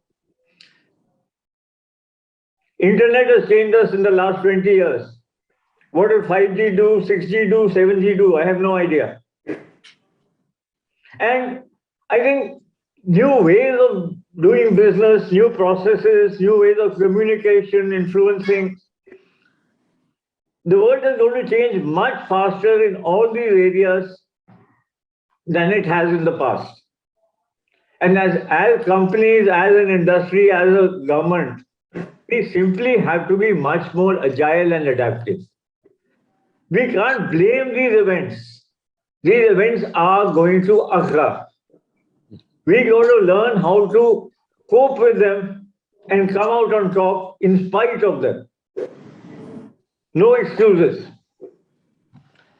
The second factor, which I think is equally important, is the consumer.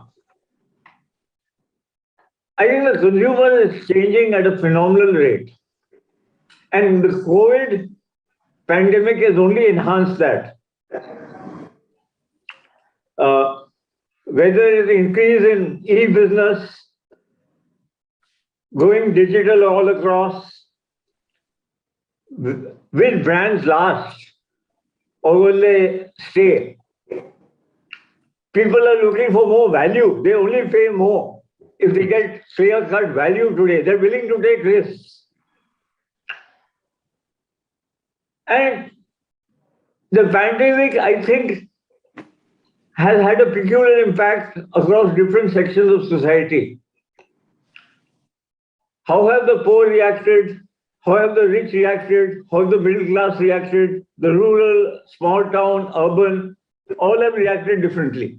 So I think it's become extremely important for all corporates to understand their various consumers much better. You can't operate as you did in the past, taking your customer for granted. The customer is changing very fast, and many well-known brands in the past have collapsed for a variety of reasons. Knowing what your consumer will want tomorrow is critical for you today. To understand how he is going to change and being in a position to give him what he wants tomorrow before anybody else will ensure your success. There are, in my mind, these are the two main issues. There are a whole set of other issues on employees, whether work from home, work from office, etc., etc. But I think these are the two key issues that all corporates will have to face going forward. Thank you. Pandemic is only one reason. There's a whole ambit of reasons for this. Thank you, Mr. Anand. I'm glad I came to you first because you have really set the backdrop, so to say, for this discussion. Let me now go to a banker, Mr. Srinivasan, and you have an added challenge, if I may mention that.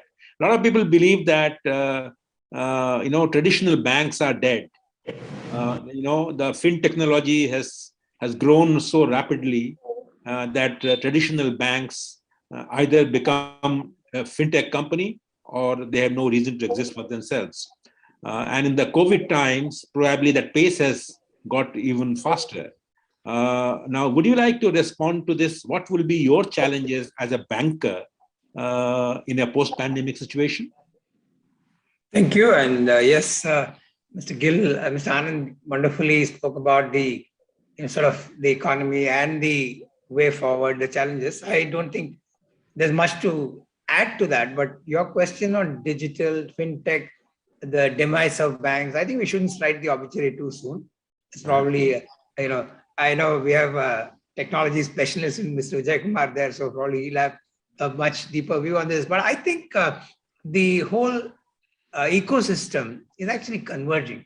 It's not like they're not actually competing for most parts, right? In the bargain, as fintech is emerging and is becoming more prominent, actually what it is doing is the core banking capabilities are being elevated to another level. I mean, again, in any such transition, you should always remember that there will be some who rise above and some who are underprepared will fall apart, right? But I'm talking of those who are well equipped to meet these challenges. In my judgment, this whole emergence of this ecosystem and the fintech and the very intellectually capable startups that are coming in are actually forcing banks to become many times better than their past. If you just cut back only in the last 2 years and look at the pandemic related world and the emergence of the, what it has done, certainly technology and the digital sort of acceleration has happened manifold, right? One. Two, it has given opportunity for a lot of these startup fintechs to become more prominent. But you must remember the Indian regulatory system, in some sense, wise I would add, is actually enabling both to coexist. As in the fintechs, they are probably the better front end because they come in with a lot of contemporary thinking, agility. But by themselves, they don't do anything because they need a banking platform, right? So the banks are a pivotal part of this engagement. Those who are able to plug into this ecosystem as a bank, provide the background, and the fintechs who have a smarter front end, the correlation works very well. Now, if either of the parties are going to be asleep at the wheel, then the story changes. But I would think well-run, banks that have a vision about the future are very aware of all these things, and it's actually working in favor. I mean, if I speak for my bank, we're investing heavily into it, and I think the gains are visible. But the bigger part is what it is doing is it's expanding the reach many, many, many times and much faster. What this digital journey has done is probably accelerated 10, 12 years of things much faster, and it's creating new market opportunities. One of the biggest demands of the country is credit expansion, right?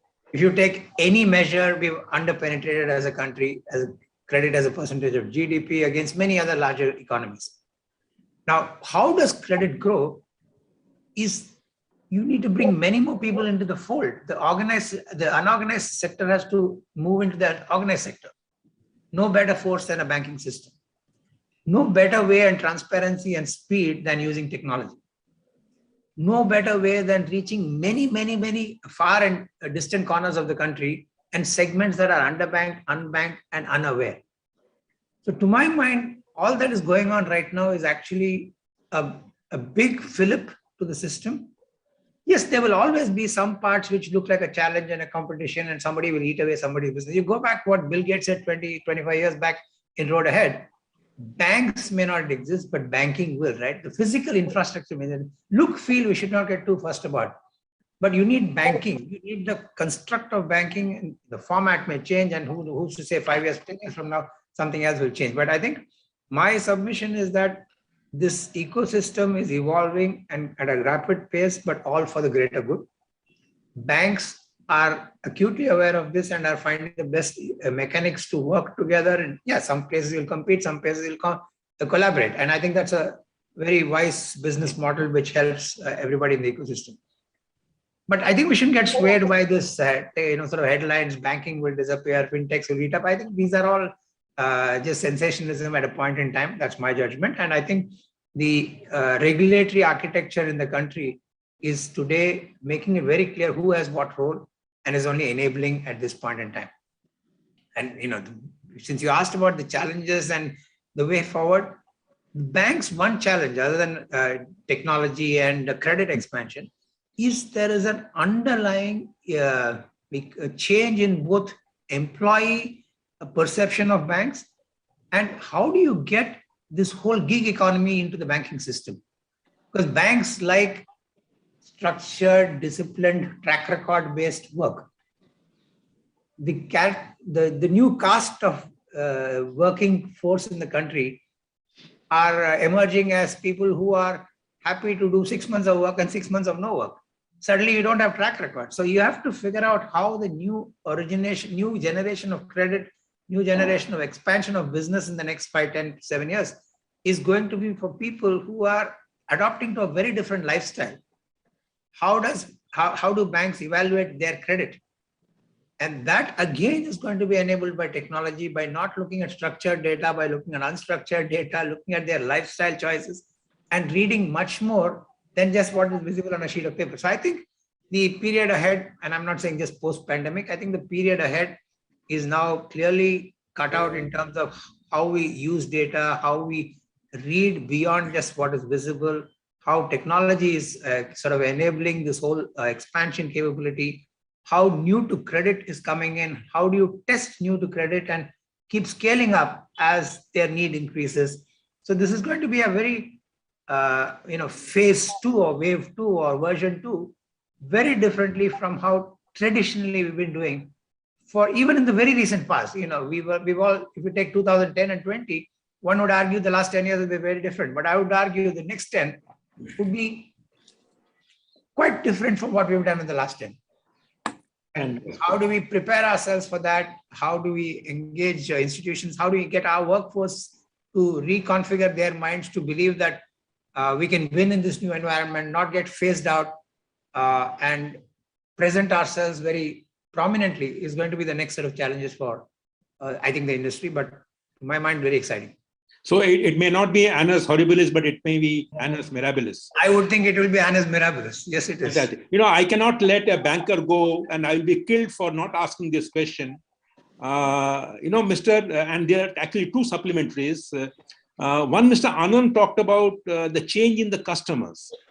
Now, do you think that the banking industry has probably seen the most dramatic and tectonic change in the customer behavior, customer interaction, customer interface? That's one supplementary. And the second supplementary, how do you think cryptocurrencies will change the way banks look at their businesses?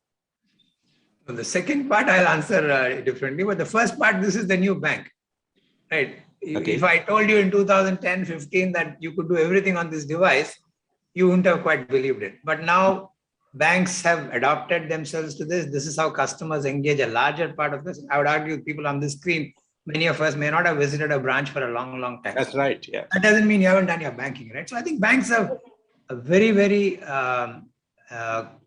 quickly and wisely adapted to this. And it's an evolving space because here is where I would add, the fintechs are challenging us to become that much more agile, swift, and nuanced about how we serve our clients.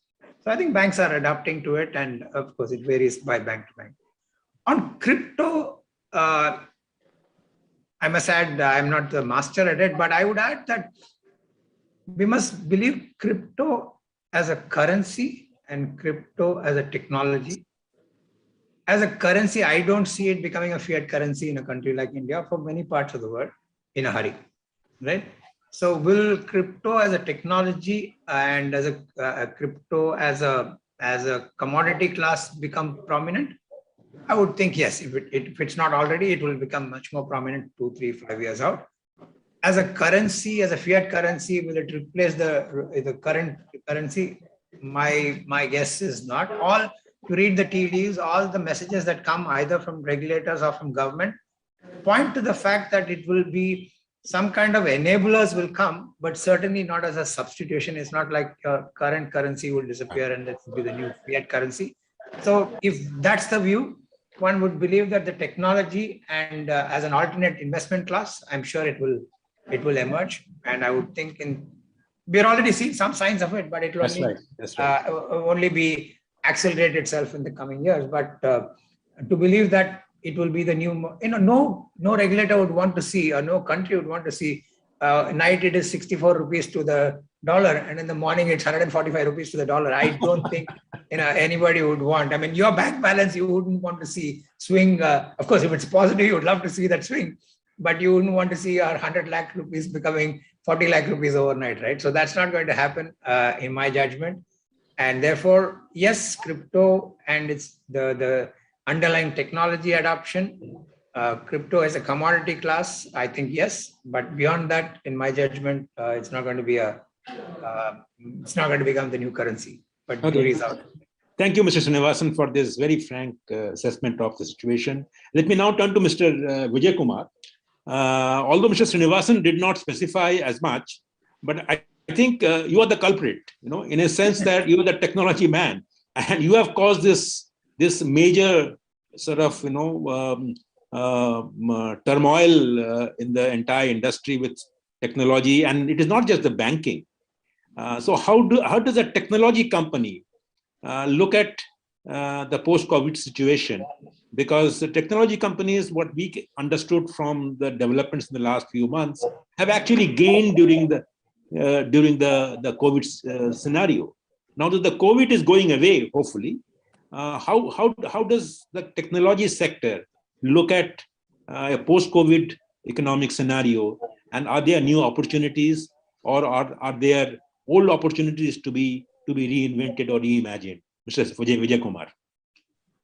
Thank you, Mr. Bhattacharya, and thank you, Anand and Mr. Srinivasan, for very insightful comments on various topics. Several years back, people used to say that they used to start by saying under normal circumstances.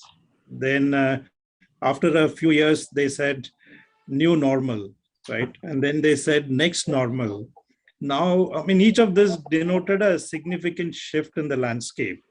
And today we are in a world where we are talking about no normal, right? We all have to live with the situation where it's not going to be normal and we just have to get used to it. And just coming to your question, actually, it's quite stark. About 2 years back, when I was in World Economic Forum, one of the hottest debates was, will AI and automation eliminate so much of jobs, and how will we find jobs for so many people across the world, especially in the tech world? A lot of jobs will disappear. But 2 years fast forward, or now 3 years fast forward, post-COVID, I think talent scarcity is the biggest challenge. We have enough work for as many technical people as we can find. Like if we have 50,000 more people, we are a 190,000 people company. We can deploy them in very meaningfully across so many new technology areas. So I think the talent, is the new big challenge from a post-pandemic world perspective. I think technology can never be called the culprit. In fact, technology is the one thing which really saved the world in a significant way in the post-pandemic world, for many industries to survive, for all of us to remain in touch. And there's so much of advantages we've seen. And I mean, as Mr. Srinivasan said, technology is truly an enabler, which will really kind of disrupt the business model, right? Like banking evolves from a traditional banking to a platform-based digital banking. So technology is a biggest enabler. And technologies also makes everything that we do a lot more sustainable. Like a lot of us did not travel, a lot of us did not do so many things. Each one of them has added to the sustainability of the planet, and some of these practices will continue. So from a talent perspective, I see we need to look at this very differently. Instead of looking at qualification-based identification of people, when we talk about lifelong learning, we need to give a lot more emphasis on the skills that people acquire during the different parts of their career, and then use that to find the right talent. And today, learning, training, and reskilling is the biggest motivational element for people to stay. There is this topic of great resignation, where while world over, it's believed that 42% of the people will change jobs. But in India, it's going to, the statistics say almost 70% or more than 60% of people are going to change jobs. So there is needs to be tremendous emphasis on retention, which is around how do we enable people to continue to remain relevant as new technologies come. I think that's one area. The second area is we need to constantly think of getting new talent who are the new people who are coming into the workforce, and get them in very large numbers and enable them and accelerate their ability to contribute in a very productive way to delivering technology solutions. I would kind of summarize it as talent is the biggest thing that I'm looking at, or some of the tech industry is really focused on in the post-pandemic world. Thank you, Mr. Vijaykumar, for this. I have one small supplementary before I make this clarification, that I never meant that you are the culprit, but what I wanted to say was that you are the disruptor, and that was a journalistic way of provoking you. My supplementary question to you is that if really talent is the real big challenge for you, has the industry or has a large company like yours done something by which the talent crunch can be taken head on and solved? Yes. What kind of steps are you looking at as a top company in the country? Sure. I think the talent situation is not going to be addressed by hiring people from one company to another company, because it's a zero-sum game. End of the day, somebody gets hired from HCL to another company and we hire from another company. I think that's really not a sustainable solution.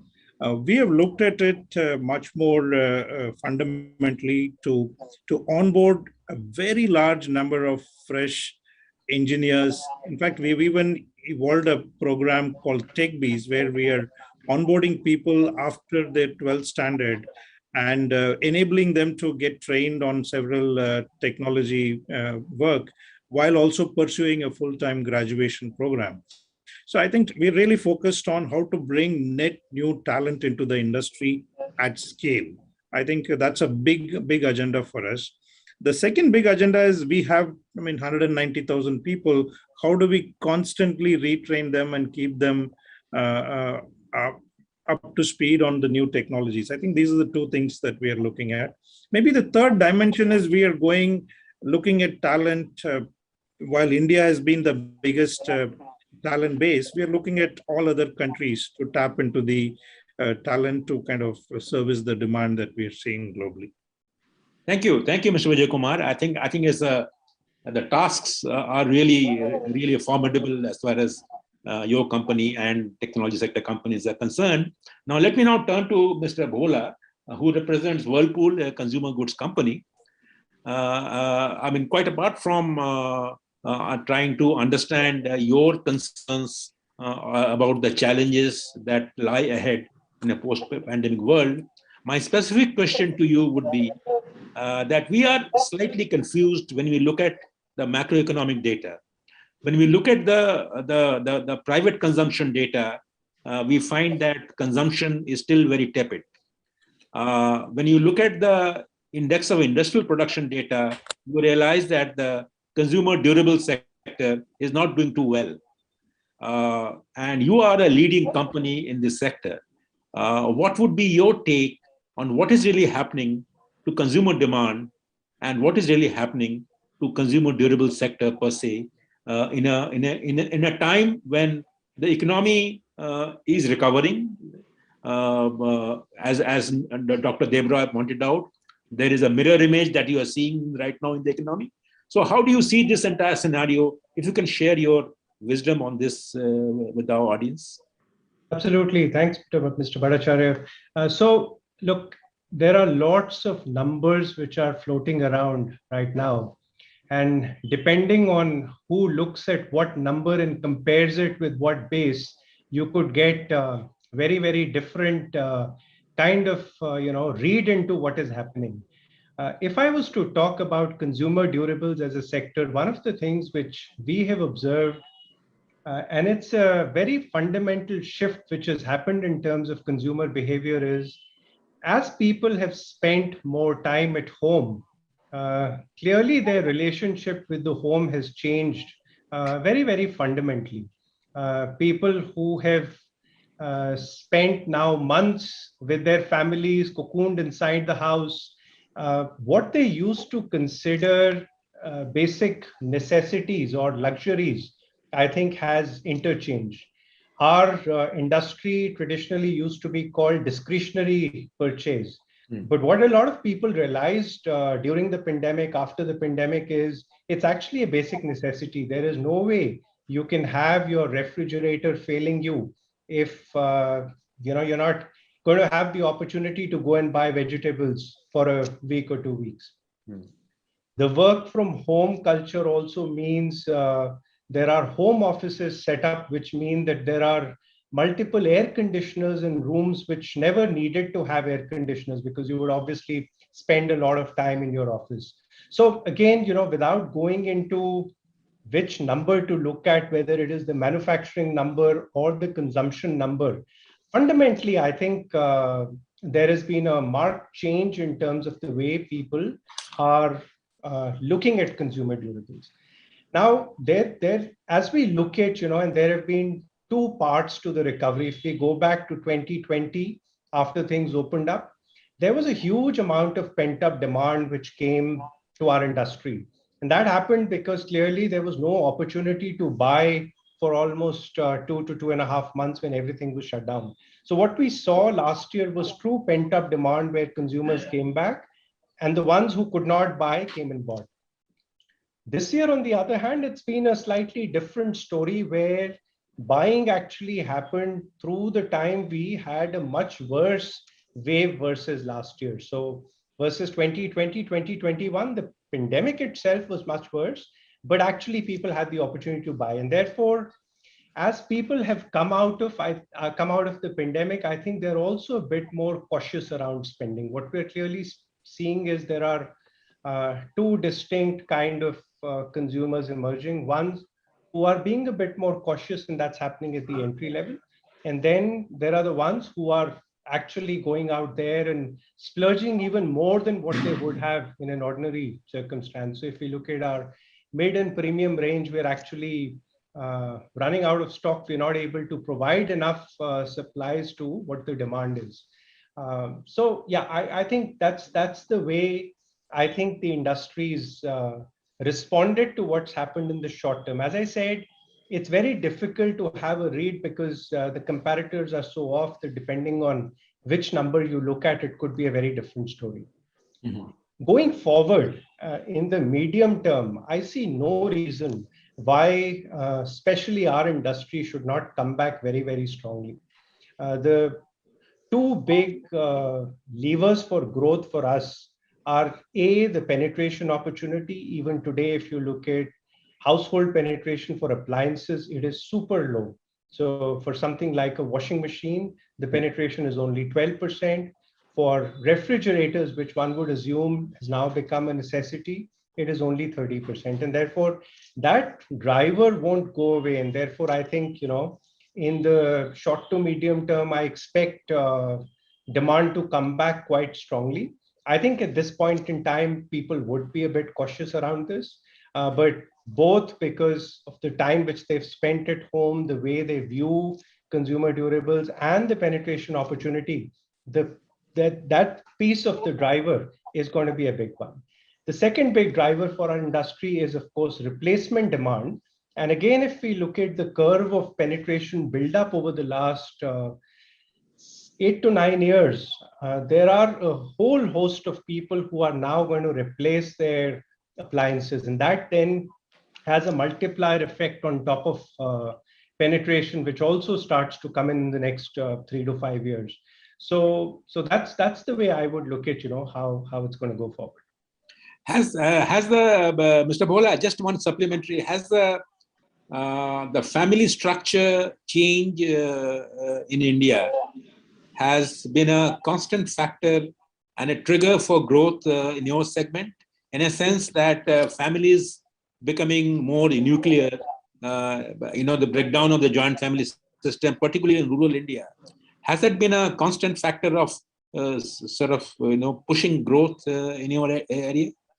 Absolutely. No, absolutely. It drives any time there is a new household which is set up, it drives growth for us. Not only that, one of the things we've observed is also people moving into larger spaces which they want to occupy, even if it is slightly away from their office. Clearly, with work from home, you don't need to be right next to office. And therefore, as people spread out, they move into larger houses. It again spurs a demand for appliances. Yeah. Thank you, Mr. Bhola, for being spot on this. Let me now turn to Mr. Sanjeev Kumar, who is the MD of Gujarat Gas. And my question to you, as to the others, is that to let us have the benefit of your understanding of how the challenges will change or will remain the same, and what those challenges will be going forward. But my additional question to you would be that, how is it, does it feel like operating as a public sector company in an era where the government is thinking of moving out of the public sector space? So is it kind of a bigger challenge for you to motivate your workers, motivate your employees to stay focused on what they need to achieve? So if you can address both these issues in your brief comments. Thank you very much, Kumar. Yeah. The pandemic, particularly the initial period of lockdown, it was really a challenging period for us because our volumes had dropped drastically by almost 80%. But we here at Gujarat Gas, we always believed in the capabilities of our country to recover. And so we never let down the pace of our project execution. And last year, we were able to increase our capex by almost 40%. So it was a big learning for us also for doing business by using digital platform for monitoring of business projects. Last year, 2020-21, during H1, volumes were adversely affected because of pandemic. But H2, we could bounce back. And last year, Gujarat Gas was the only CGD to cross the volume figure of 10 MMSCMD and reach the highest volumes of 12 million standard cubic meters per day. Last year, we also added more than 150 CNG stations, which is highest in the history of Gujarat Gas and also by any CGD entity in the country. We also increased our customer base by providing residential connections to more than 1 lakh families. And but there are certain challenges which we are facing presently after COVID. As the economic activities picked up, there has been surge in demand of energy. As we are witnessing some kind of energy crisis, the prices of coal has almost doubled, has tripled. Coal prices have almost, oil prices have almost doubled. LNG prices, it has increased from $6 per MMBTU to almost $36 per MMBTU. and there's so much of volatility in the market, and the present prices are not sustainable in the long run. The Government of India also has set a target of increasing the contribution of natural gas in the primary energy mix from 6.5% to 15%. So there's going to be a lot of demand for natural gas, but the present level of prices are not sustainable. To maintain a balance between the supply side and the pricing, so that is a big challenge for us. And also there are certain global imbalances which is affecting the project execution, like the supply chain disruption. Also the sudden surge in demand, which is resulting in shortage of supply of certain equipments, particularly the equipments which are imported, like dispensers, compressors, and others. And also we have witnessed the sharp increase in commodity prices, particularly steel prices, which is affecting the project cost execution. So, and the current crisis of container shortages. So that has also affected the exports, particularly the ceramic exports, which is our major customer. So these are the few challenges which we are facing. But in the medium term and long term, we are confident, particularly there is a lot of growth opportunity for this sector. And in the medium term and long term, there will be a lot of demand for natural gas, because there's a lot of push for use of cleaner fuel, and there's a lot of externalities also involved in this. But would you care to answer my question on the how does it feel to be a public sector company at a time when the ownership patterns are undergoing dramatic changes? See, being a public sector, also we should bear in mind we are the largest city gas distribution company in the country. In terms of residential connections, we are the highest in the country. In terms of CNG stations also, we are the highest in the country. In terms of industrial connections also, we are the highest in the country. In terms of total pipeline network also, we are highest in the country. And we have a professional board which is guiding and supporting us. Okay. Thank you, Mr. Kumar, for your answer. Let me now turn to Mr. Yogesh Kothari.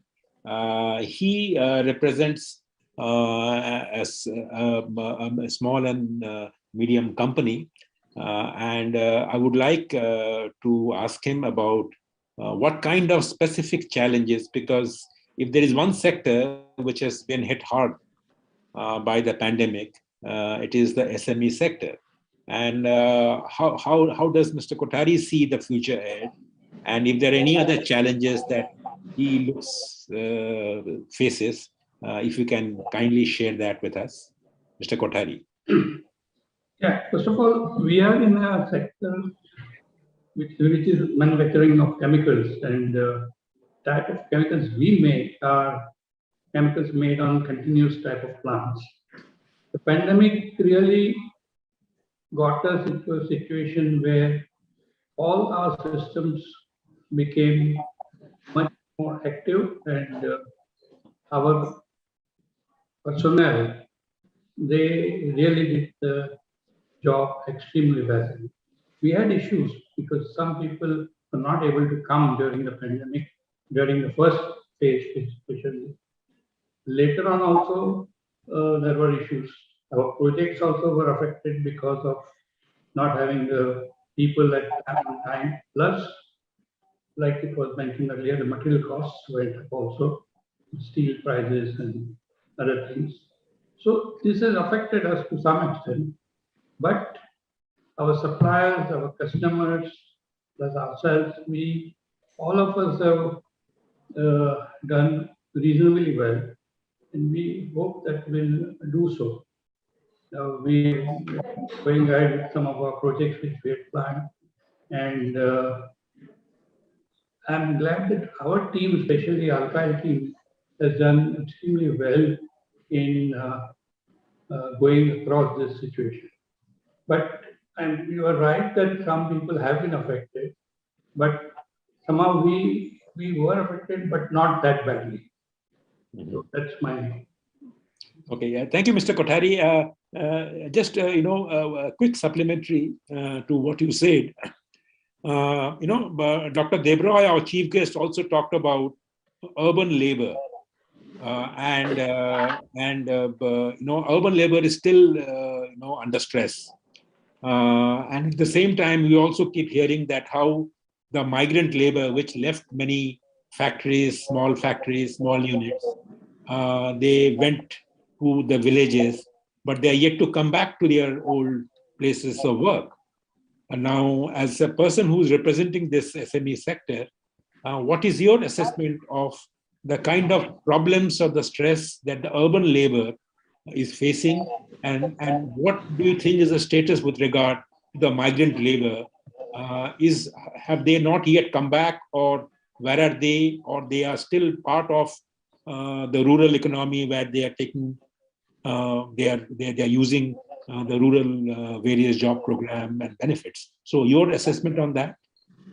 Well, it is true that initially the situation was quite bad, but then the companies themselves, most of the companies, I would say, started making sure that they were providing good amount of services so that they could get these people back, because they needed them also.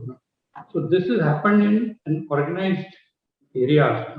I do not know where there have been cases where people have not been able to get these people back on time. Of course, it took some time before everything got adjusted. But in the end, I think it has turned out okay. People were affected, but they also needed jobs. It's not something that it is they can do without jobs. Okay. But you had to organize your people as well as making sure that the people who come back are treated well with all the protocols of the COVID at that time. So everything goes smoothly. Okay. As far as you are concerned, securing labor, has it been a problem? There are issues still on the project side. Okay. But not that much. But at the time of when the first phase came, there were issues. We had to stop down the plant till things became normal. Okay. Thank you, Mr. Kothari. We have about 10 minutes left, and there's many questions that have come from the floor. And I will start with Mr. Anand in the same order. This question is about inflation. There is wholesale price inflation, there is retail inflation. How do you see the inflation scenario? And is it something that is causing concern? Are you losing sleep? And is the industry losing sleep over the inflation thing? Globally, inflation has become a big issue. What is your take on inflation in India as somebody representing Indian industry? Mr. Anand. Inflation is essentially because of a lot of global factors, shortages and supply side situation. Since it affects almost equally within the industry, it impacts everybody equally.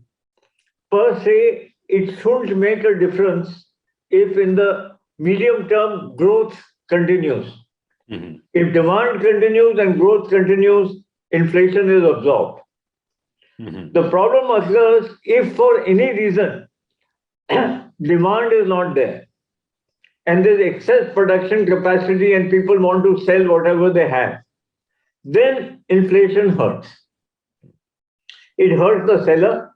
It also hurts the buyer because he has less money to spare, and people can move down the price index or value index of the products they're buying. So inflation is a real-time problem, but I think it's more of a short-term problem in a country like India, where we have been on an ongoing basis growing year on year, last couple of decades, an average of 7-8% per annum. Inflation gets absorbed simply through the efficiency you get of scale. both in manufacturing, in purchase, in overheads, etc. The scale, as scale increases, you can absorb some of the cost of inflation. Okay. I understand. Let me turn to Mr. Srinivasan. And Mr. Srinivasan, the question for you is, where do you think banks, the traditional banks like yours, actually score over the fintech? I mean, if you could identify the areas where banks have an advantage over financial technology companies. Srinivasan.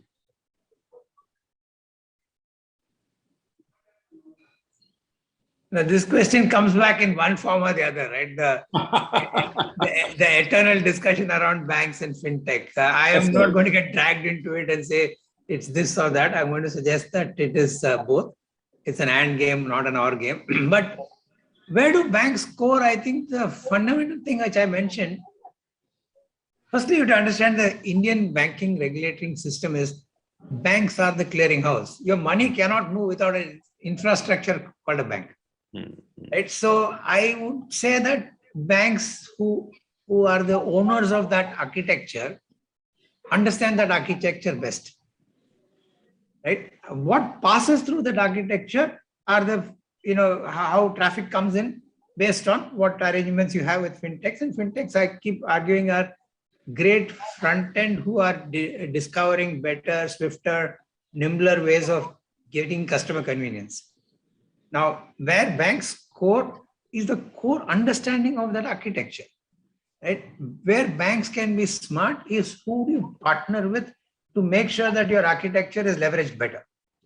So I am maybe wrongly convinced that, I'm convinced in my mind, either wrong or right, time will tell, convinced in my mind that this is not an either or game, it is a clear and game.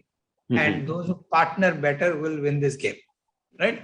Fintechs, when banks ourselves are fintech. I mean, if I partner with a fintech with some kind of a relationship where we are sort of buying their technology or buying their smartness, then I am the fintech ourselves. And equally, the fintech who gets access to my mid and back office is getting banking support. So I think we should not get too this new lexicon of the world of smart fintechs who are heavily funded and can disrupt. They can create new markets, they can create new swifter solutions, but I'm convinced that the banking architecture is imperative, will stay and will flourish in this ecosystem. Okay. Right? And both are symbiotic. I don't think it's either or kind of thing at all. Okay. Thank you, Mr. Srinivasan, for being so frank. Let me ask you then a more traditional and less tricky question. What is your view on the entry of corporate and multinational, industrial groups entering the banking system? Firstly, I think that's again a hypothetical question, because I think the regulators are quite clear that there is no sort of scope for that at this juncture. But that said, if a corporate again, go back, what does the corporate bringing? If it is capital and capability, welcome. If it is in some form to circumvent regulations to gain themselves, that today's regulations don't permit that to happen. So I would think that we have to distinguish between capital, capability, and which part of the business objective is being met by a corporate or a body. Having said that, I think that's hypothetical, because that's not the regulations in India don't permit that to happen. Even the recent document that has come out are not enabling that. So I think that's at least at this point in time, a big pause. But having said all that, if any entry of a corporate, any body coming in, if it's capital, intellectual, both financial, intellectual capital and capabilities, by all means, yes. But if it is to circumvent something else, that's not an option. I know I'm trying my luck, but do you believe as a banker that the Chinese wall between financial power and corporate power should continue? I think yes, but I in everything, we are all smart people who will figure out ways to beat a system, but there will be smarter people to catch you when you beat the system, right? So I don't think this arbitrage will remain forever. Yes, there may be some body corporates who, if at all, will try to. Will NBFCs marginalize commercial banks given the background of regulatory convergence in NPA norms? Again, I don't know why we are all adamant on believing that banks will get, sort of marginalized. You have to see this as in a continuum. NBFCs, again, please remember, bank is equal to those who have the clearing rights. Okay. At this juncture, the entity that has the ability to stay in the clearing system is a bank. Okay. So you could argue a clearing system license with a selling license is an NBFC is a bank. So if NBFCs and banks have similar NPA recognition norms, it only reduces arbitrage. Okay. An NBFC, if they apply for a banking license, why they do is because they want the ability to raise money cheaper and be part of India's clearing system. Then it becomes a bank. Okay. So this front end versus mid and back office clarity should come on who has the key. Your system clogs if you don't have a clearing capability, right? If you want to send money to somebody else, it may be less visible to you, but the clearing system clears that money. Otherwise, if it's stuck in a pipeline, right? Money gets stuck. Then the whole system comes to a halt. Yes. That privilege or that license, that is why banks are over-governed. Misuse of that will be tragedy. Okay. So that's the architecture that is created in the country. NBFCs, fintechs, banks, all coexist using the clearing architecture of the country. And in the bargain, markets expand. Thank you. Thank you, Mr. Srinivasan, and thank you for being so patient with me. I think Mr. Anand has an question. Not really a question. I think all of them coexisting force each of them to improve on their own functioning in a way. And a sort of equilibrium comes into being. That's right. That's right. Yeah. Thank you. Thank you, Mr. Anand. Let me turn to Mr. Vijay Kumar. And there's a question for you, Mr. Vijay Kumar, which is tech companies may have gained business due to pandemic-led digitization. But do you think the industry has leveraged the crisis to pivot to intellectual property and product-based models? This trend of a lot of tech companies, tech services companies pivoting to products and platforms, and that's been ongoing. But if you look at just the Indian startup ecosystem, there's been so many product companies, SaaS companies. A lot of them are really very upcoming and very great value proposition. They're making a big impact in different segments. So I think while services, that continues to be a very, very strong demand. I do think a lot of us, like HCL, we created a business called Products and Platform, which is really the software products business. It's all led by intellectual property and investing in R&D, creating products, which really has a global market presence. I think a lot of tech companies, services companies are constantly thinking of how do they create more platforms, more standardized services on platforms. I think that's an evolving trend and it will continue. Yeah. Mr. Vijay Kumar, you talked about the talent crunch in your earlier observation. And my question to you is, which has come from one of our viewers, webinar participants, is that what are companies doing to reskill their workforce? I mean, are you as a technology sector company also spending a lot of time in reskilling your workers? Yes, absolutely. I think as we keep on emphasizing that it's a continuous learning and lifelong learning is a very, very important aspect. In fact, I keep telling people the illiterates of 21st century is not the one who cannot read and write, but the one who cannot learn, unlearn, and relearn. So there is tremendous emphasis on learning, skill development. As an organization, a lot of us really have programs which enable people to get reskilled. But I think we are also trying to see how much of it can be in a pull mode where people are motivated and energized to pick up new areas to learn. And it's a very big program because technology landscape is changing. So if we don't reskill our people, they will not be able to contribute effectively to what we want to accomplish. Thank you, Mr. Vijay Kumar. Actually, I'm getting a lot of frantic calls from Monish saying that I now have to wind it up. So I have just 3 more minutes left. So I have to, but I cannot let Mr. Bhola go without answering these 2 short questions. One is that how does he see China as a beast that can probably create new equations for Indian manufacturing companies? That is number 1. And the second question is, has India really missed its chance to become a manufacturing powerhouse? I know both these questions are questions that will require a long answer, but I will be grateful if you can address them with.